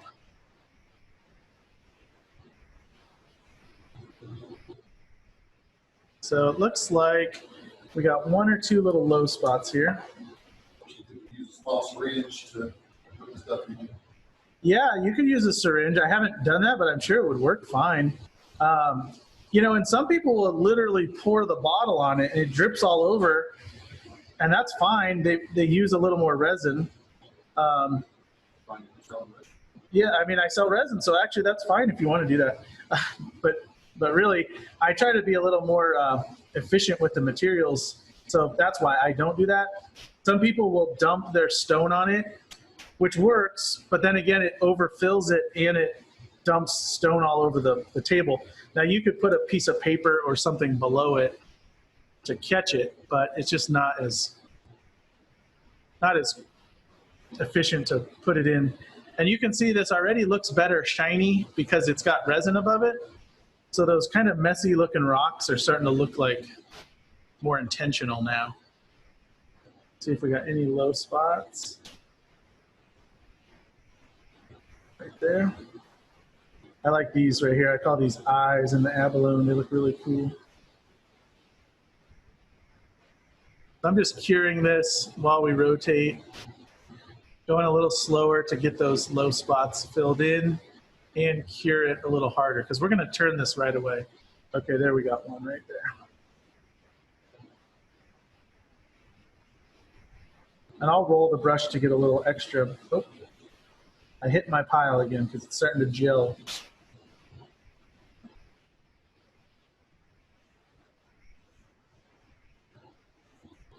All right. And you may have to do this once or twice, 3 times, 4 times when you're starting to get it full. And you might have big giant drips all over, which is what I see the first time people make them. And none of that will matter because it's going to clean up really quickly. So it looks like we are pretty good. And what we're looking for is, what's that? We're looking for an arc over the rim. We don't want it to be concave, convex. We want it to be, yeah, proud. All right, let's look. Rumor is we have a couple low spots. Let's find them. That one looks a little low, yeah. All right. The hard part is not shining the light because I tend to not turn the light off and then I'll shine my brush or something. So the reason we're taking this time, we can always go back and add a little more resin when we're turning, but once we've started to wet sand and do all that, it's a little harder because you got to make sure it's dry. You don't want to put resin on a wet or damp surface, even if you've dried it with a towel. You know, there's still a little water residue there, so you want to make sure it's really dry. So that just takes more time. So I think we're pretty good here. One other thing I'll tell you is I bought on Amazon, I think it was like $12, a little nail. It's like a little nail cave that you would put your fingers in when you're doing nail polish, because a lot of nail polish is UV. And what's really cool, if you're working on more than one ring, you can set it in there. It'll turn on when you set it in, and you can work on another one, and 60 seconds later you pull it out and put it on, and it's all cured. So those are really inexpensive but really work well. You'll still want a flashlight though for doing most of the work. Look how shiny that is. Isn't that crazy? Okay. So I'm just going to feel around, make sure it doesn't feel soft. It feels really hard. If it's soft, you can tell right away because it'll leave your fingerprint in the resin. That's a good one. That looks like a little eyeball. All right, this thing feels pretty good. Okay, so I'm gonna zoom out. I'm gonna dry my resin here. I think I'm all done with the table anyway. I'll keep my brush. So I'm just curing any resin spots on the board. That way, if I set anything on it, I don't have to worry about it sticking to it. Okay. So I'll let you guys vote. A lot of times we just sand them. We don't turn them because it's such a small amount of material. You can easily turn it, but you can also easily take out way too much because I mean, if you look at this piece, we're basically going, I mean, if there's a spot that's a millimeter or two thick, I'd be surprised. So we can just sand this one. It takes an extra couple minutes, but it's really easy to do.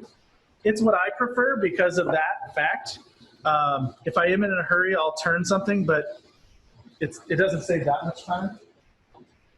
and the risk is much greater. So in terms of risk versus reward, it's not worth much. So going back to the paper, we're gonna do 600 wet sandpaper.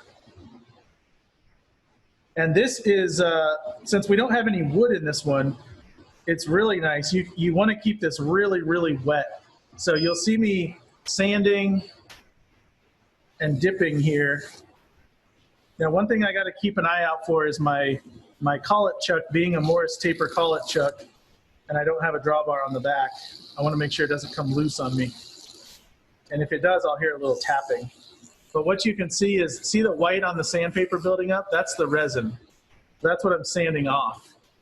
So if this wasn't wet, that would all be dust in the air or dust that's building up in the sandpaper. But being that it's wet and you see me holding it kind of flat, I'm trying to keep the water puddling on the sandpaper. This happens really fast. And I like to work around the sandpaper so it keeps it cooler. But I'll dip it in quite often. You said that's 600 grit? This is 600. I would start with 600 or 800. It doesn't really matter. 800 will just take a hair longer, but not much. And what I found is by using 600 or 800, I can go straight to my Zona paper or my polish pads, and I don't have to do any other steps because they start around 1200 as far as grit goes.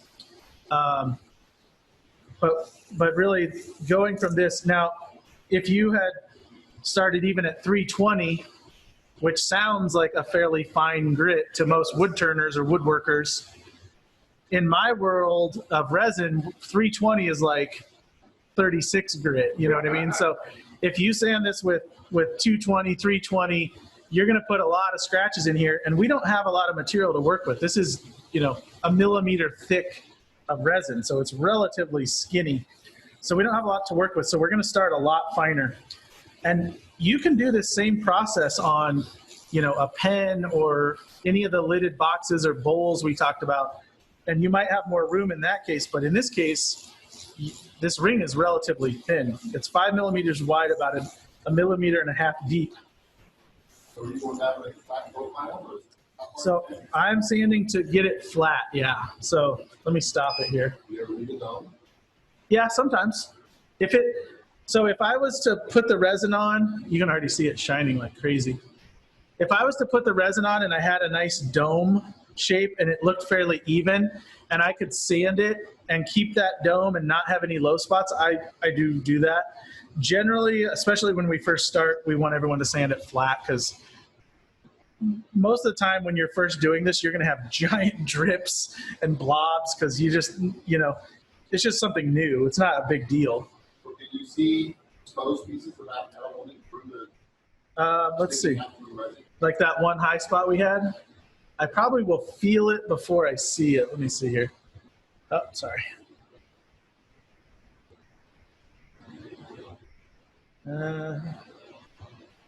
I can't really tell. Now you can see, this is a good one because you guys have a nice camera setup here.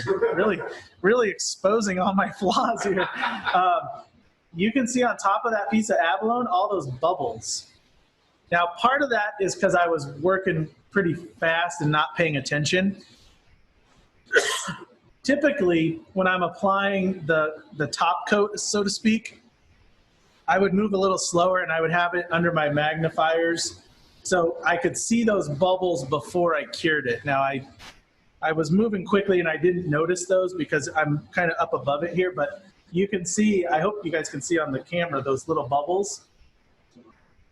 Now, like most things, they'll probably bug me more than anyone else, but I'll always notice them, of course, once I notice them.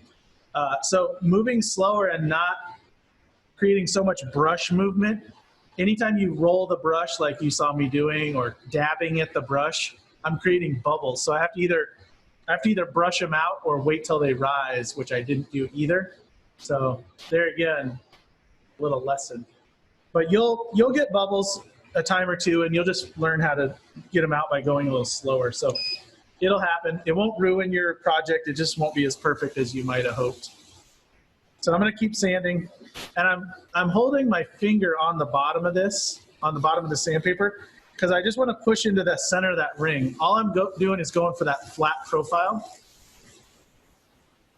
So I'm rinsing because you'll see how quickly that resin builds up on the paper, the white. So I'm just going back and forth.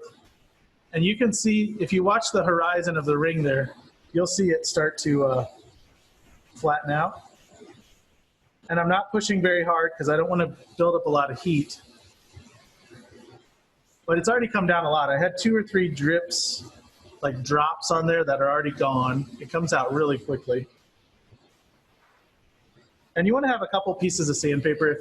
If you have a lot of resin to sand off, it might take a couple little pieces, not much. And you can kind of see the black lines on the edge of the ring channel. That's kind of cool. Here, before we go too long.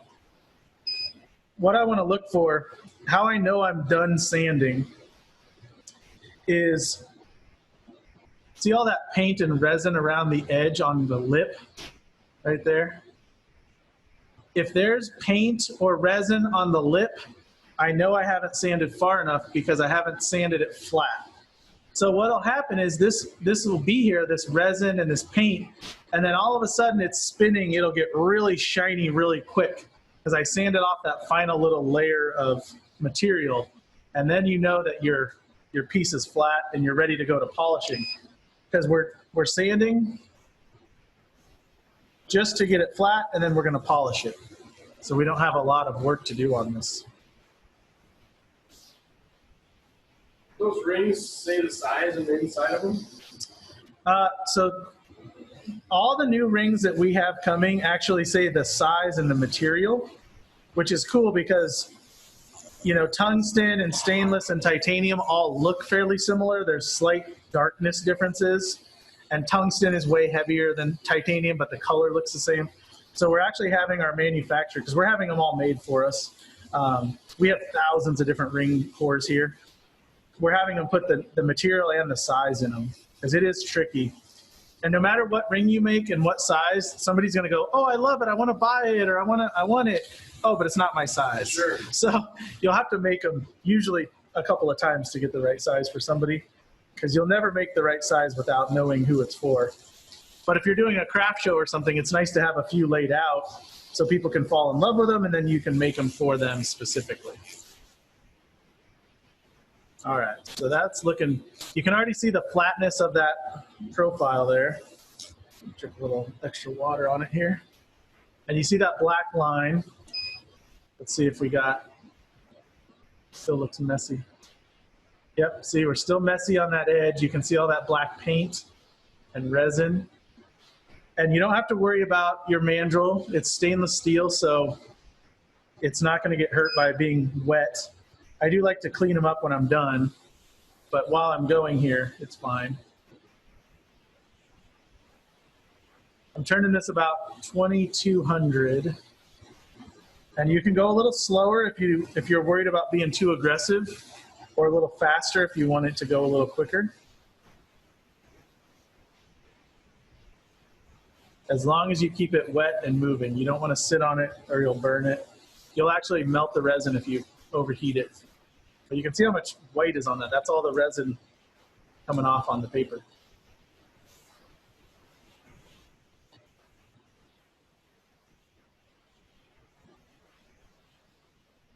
All right, that's looking pretty flat. So what I'm going to do, I'm still looking for that clean edge on the ring. So I'm going to stop it, put some water on it here to rinse it off. I'm looking for two things. I'm looking for the clean edge, which I'm almost there. And I'm looking for any low spots. And a lot of times, low spots are hard to spot with your eye, so I'll put my finger on it, and if there's a low spot, it'll just stick out like crazy when you feel it. So I've probably got just another few seconds, 30 seconds maybe, of sanding. And then it's probably going to be flat. I'm actually going to cut a new piece of paper. having done those two little lids and then this, I kind of wore out that paper. So this is a fresh piece. So this will go a lot quicker here, actually. You can see how much it's taken off. What price range for the ring blank? That's a good question. Ring blanks are, so there's two types of ring blanks. There's flat rings, which you put wood around them or whatever material around them, or there's channel rings like we're doing here. Channel rings start, stainless steel are $6. Titanium are like $7 or $8, tungsten or $9. So they're actually not really bad as far as price. As far as the amount of abalone in here, there's probably 25 or 50 cents worth of abalone. If you did opal, which is a really popular one, opal by the gram is $8.99, and you can do 3 rings typically out of a gram of opal. So you could make a really nice opal ring for less than $10 that looks amazing and has a really good value to it if you're giving it away or selling it or making it for your friend or whatever.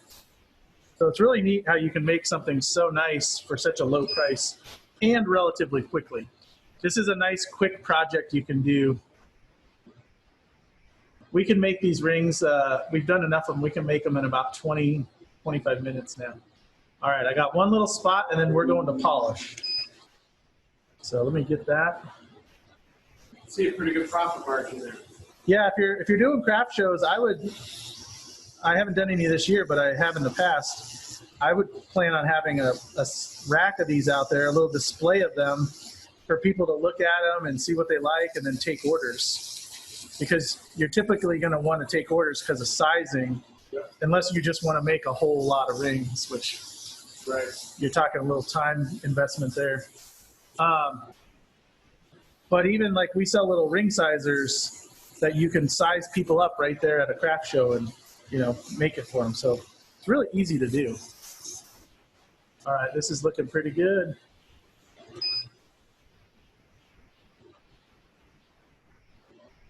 So you mentioned abalone is getting hard to get. Is that just really fine stuff, or is all abalone? What's that? Sorry? You mentioned the abalone is getting hard to get. Is that just the small stuff or all of it? No, I guess all of it. So we get these larger pieces from Easy Inlay, Scott Grove. You guys probably know him. We get those through him, and then we have another place where we get the finer stuff. And I think they're just running into like import and restrictions on farming because probably like with most stuff, they over farm it if it gets popular. So hopefully they'll get that under control. It's still available and it's still affordable, but the supplier is saying that it could become difficult quickly if something doesn't change. So we're happy to have some right now. Okay, I'm going to go to my Zona.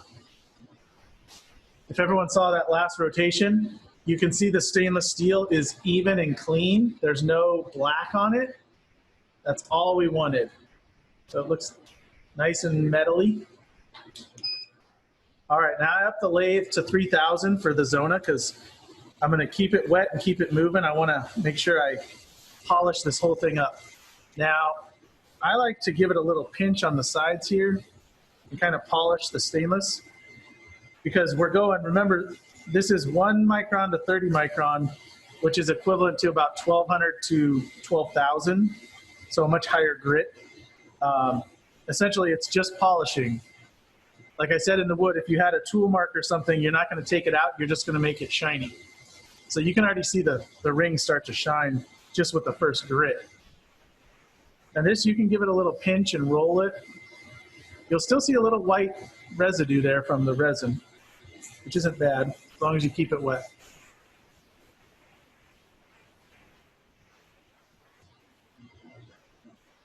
What I'll do here is I'll go halfway through and I'll stop it so you can see how shiny it is. It's going to look really good already.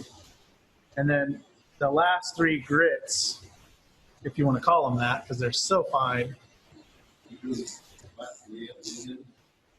Yeah, you can do the ends. Typically, so you would think there'd be a lot of gunk on the inside, but typically there's hardly anything. Oh, what I'll do is I'll kind of pinch it with my finger here. I don't know if you can see my fingertip. I'm pushing against it. Yeah. Yeah, I'll use my fingernail to kind of get in like that. And I'm getting that side.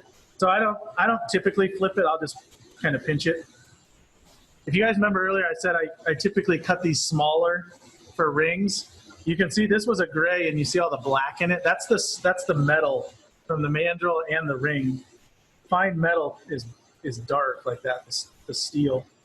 So I won't use these Zona for anything else, rings or any other projects. I'll just use, I normally cut them about a 1/2 inch by 1 inch for rings because you don't need much. But we had these from the other project. So this is our 3rd grit out of 6. And you can already see quite a shine difference. That's why your ring mandrel stays so nice and shiny, because you hit it with the Zona or whatever you're using. But you see there the black on the paper again. That's the steel. All right, let's stop this guy.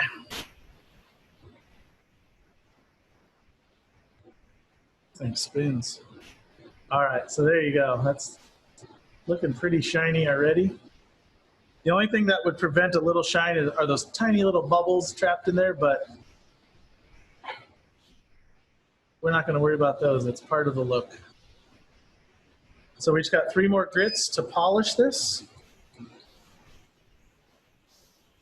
And when you're done, you can, of course, use a buffer or use a polish of any sort, but in my opinion, you don't really need it. This comes out polished better than anything I can get with a compound. As long as I spend enough time on it. You have to give it a minute here. But even this 4th grit, you can really see the shine start to come, like a mirror finish.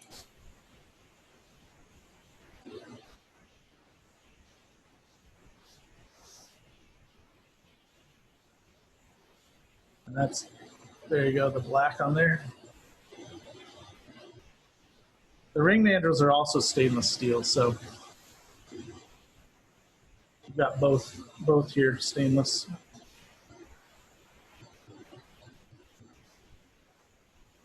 It's interesting to see in rings from other materials, rings from multiple, you have like up there. Yeah, we here in the store we have samples of all kinds of different inlays in rings. Opal, abalone. We do watch parts out of vintage watches that are kind of cool. We've got all the different stones and sands. Bring over here. Yeah, if you want to, sure. There's a ring display right on that first counter. You can just grab a couple of the watch part ones.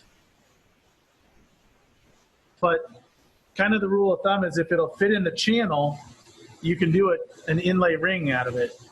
And watch parts is a good one, for example, because not all the parts will fit in the channel, but you can cut them and grind them and sand them and shape them a little bit to fit, and it looks really cool.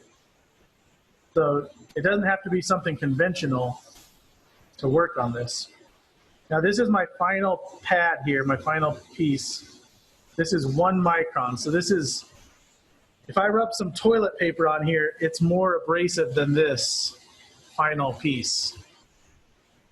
So the last thing I want to do is turn this off and grab a paper towel while it's spinning to dry it off, because essentially I'm gonna mess up all this finish that I'm doing right here. Yep, perfect, thanks.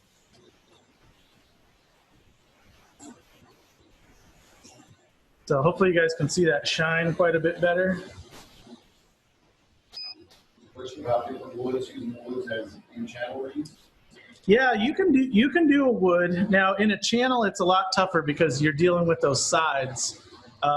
The other style of ring we have, the flat rings, are typically more for wood. And basically you're putting a whole wood sleeve over the ring. But what's cool about that is you can put the wood over it and then cut a channel and do an inlay if you want. You can then inlay some opal into wood and all that kind of thing, but you would still have the strength of a channel ring. I'm sorry, the strength of a ring, because you've got the base. So you can see when I pull that off, gives it pretty good shine here. How does that work?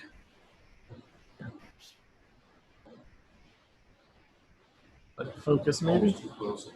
Yeah.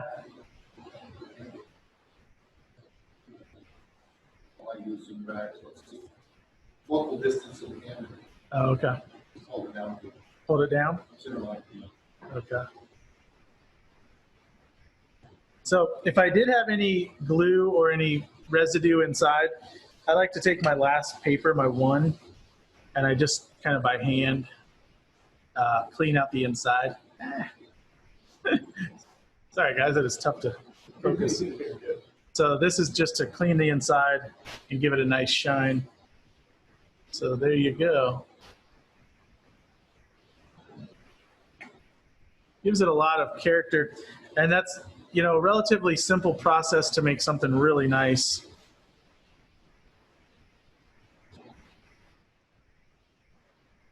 Challenging your guys' camera skills here with this tiny stuff. Yeah. Here, I'll grab a watch part. So these are examples of watch parts. Now, oftentimes people say, well, what's the point of a bunch of watch parts in a ring? There is no point. It's kind of like when we make pens with watch parts, it just is a thing, but it looks really cool. So you can see we've cut like the gears in half and we bend them a little bit and we just put all kinds of parts in there. And people like that mechanical look, whether it has a purpose or not. It just looks kind of neat. So those are all watch parts. Here's an example of an opal. And opals come in about 80 different colors. So you can really mix it up with the opals, the watch parts, the stones. Here in Arizona, like people love turquoise, so you can do turquoise chunks. I've even done a copper background with turquoise. Although it didn't show up quite as well, the black looks actually better with turquoise. But you can change the background of all of these and get different colors, especially the opal. The opal takes in a lot of light, so if you painted it white or blue, it would look like 100% different stone than it does with the black. So that one is more light dependent and background dependent than some of the stones or the abalone shell. Yeah. Any questions on those? All right. Well, I think that's all I had. If anybody has any questions or wants to reach out, we're turnerswarehouse.com. We're in Gilbert, just south of Baseline on McQueen. We're happy to give you lessons on any of these if there's anything, any gaps in your process, or if you're having trouble with anything. We had a guy who was making rings for a couple years and he kept coming in and saying, man, I just can't get it clear. I can't get it cleared. We finally walked through his whole process and he was sanding. His first sanding was 220, or actually it might have been 180. And I go home and make a new one and sand it with 600 and do everything. He came back the next day. He goes, it's perfect. I was just sanding scratches into it and I couldn't sand them out. I didn't know. So, you know, sometimes you just got to bounce ideas off other people. That's why the club's so great. But if we can help in any way, just let us know. One question is, what kind of fingernail polish were you using? To be honest, it was the first thing I saw at Walmart. So I don't know that brand matters. This is Sally Hansen Black, but I don't think it matters as long as you get the color you want. The same enamel or lacquer, or anything about that? You know, that's a good question.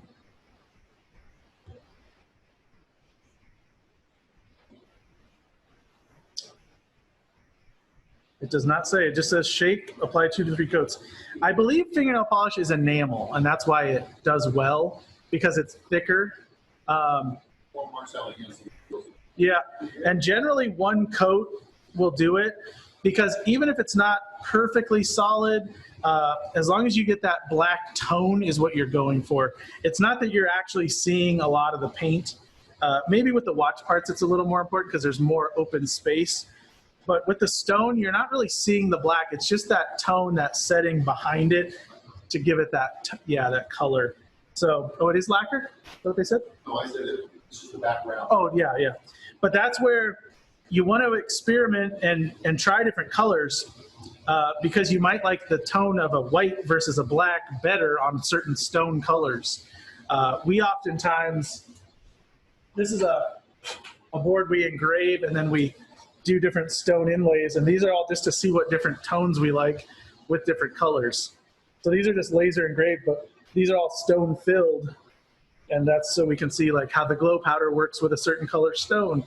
I don't necessarily want to do that on a finished product or a turned product because I got to make all those samples. I'll just do it on something flat, see if it works. If I like it, then I'll jump to my turned piece.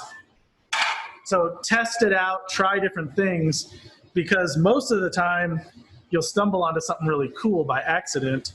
A lot of people ask us, well, how did you figure that out? And it's like, I don't know, I just kept trying stuff till it worked. So there's no rules with this. You can do whatever you want. So, yeah.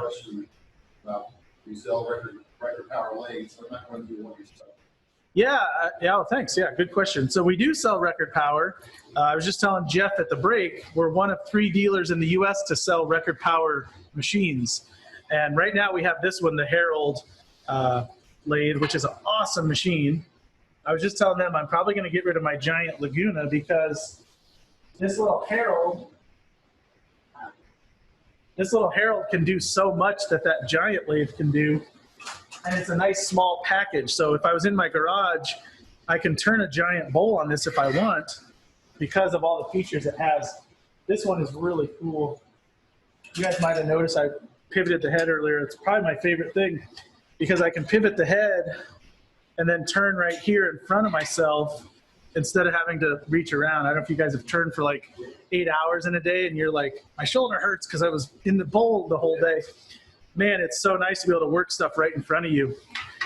So this is the Herald. This is the small one. We are getting 2 larger sizes in October, November. So we'll have the full line of record power lathes. We do sell Laguna and Rikon as well, and a lot of other smaller tools, turning tools, things like that. And of course, we have thousands and thousands of pen kits. So if you are into pens, we got you covered. I do. So I was actually in a pinch last week. I was in a pinch to cast a pen that I needed for a customer, and I was going out of town. Normally, I would just cast it in epoxy resin and let it sit a couple days. So what I did was I made my tube. It was a tube-on cast.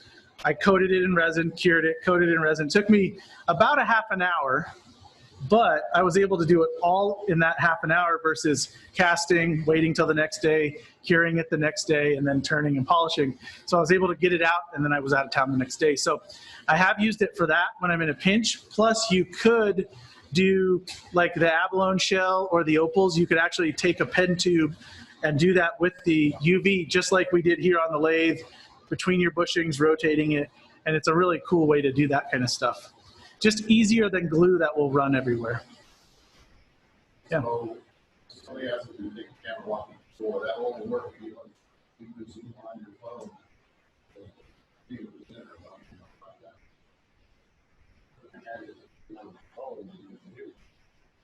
So Dale, you may try that, but it's far from here and I don't have that much cable to get in the store. It's from here. Yeah, and if you guys, if you ever come down, what's that? No, that's something we should do. Yeah, we'll have to do that. It's a good idea, guys. But I'm always here. Tim Wadley is always here. He's a member of the club. Feels like we're always here, right? Yeah. This is my day off, so I'm here.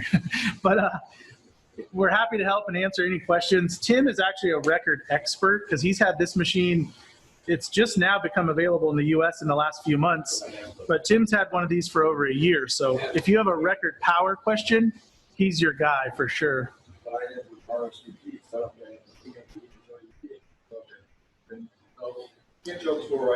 You know what I'll do is if anybody is on Facebook, follow the Turner's Warehouse page, and we'll do a little, we actually have a lot of videos in the store, so you get to see it, but we'll do a little focus tour video.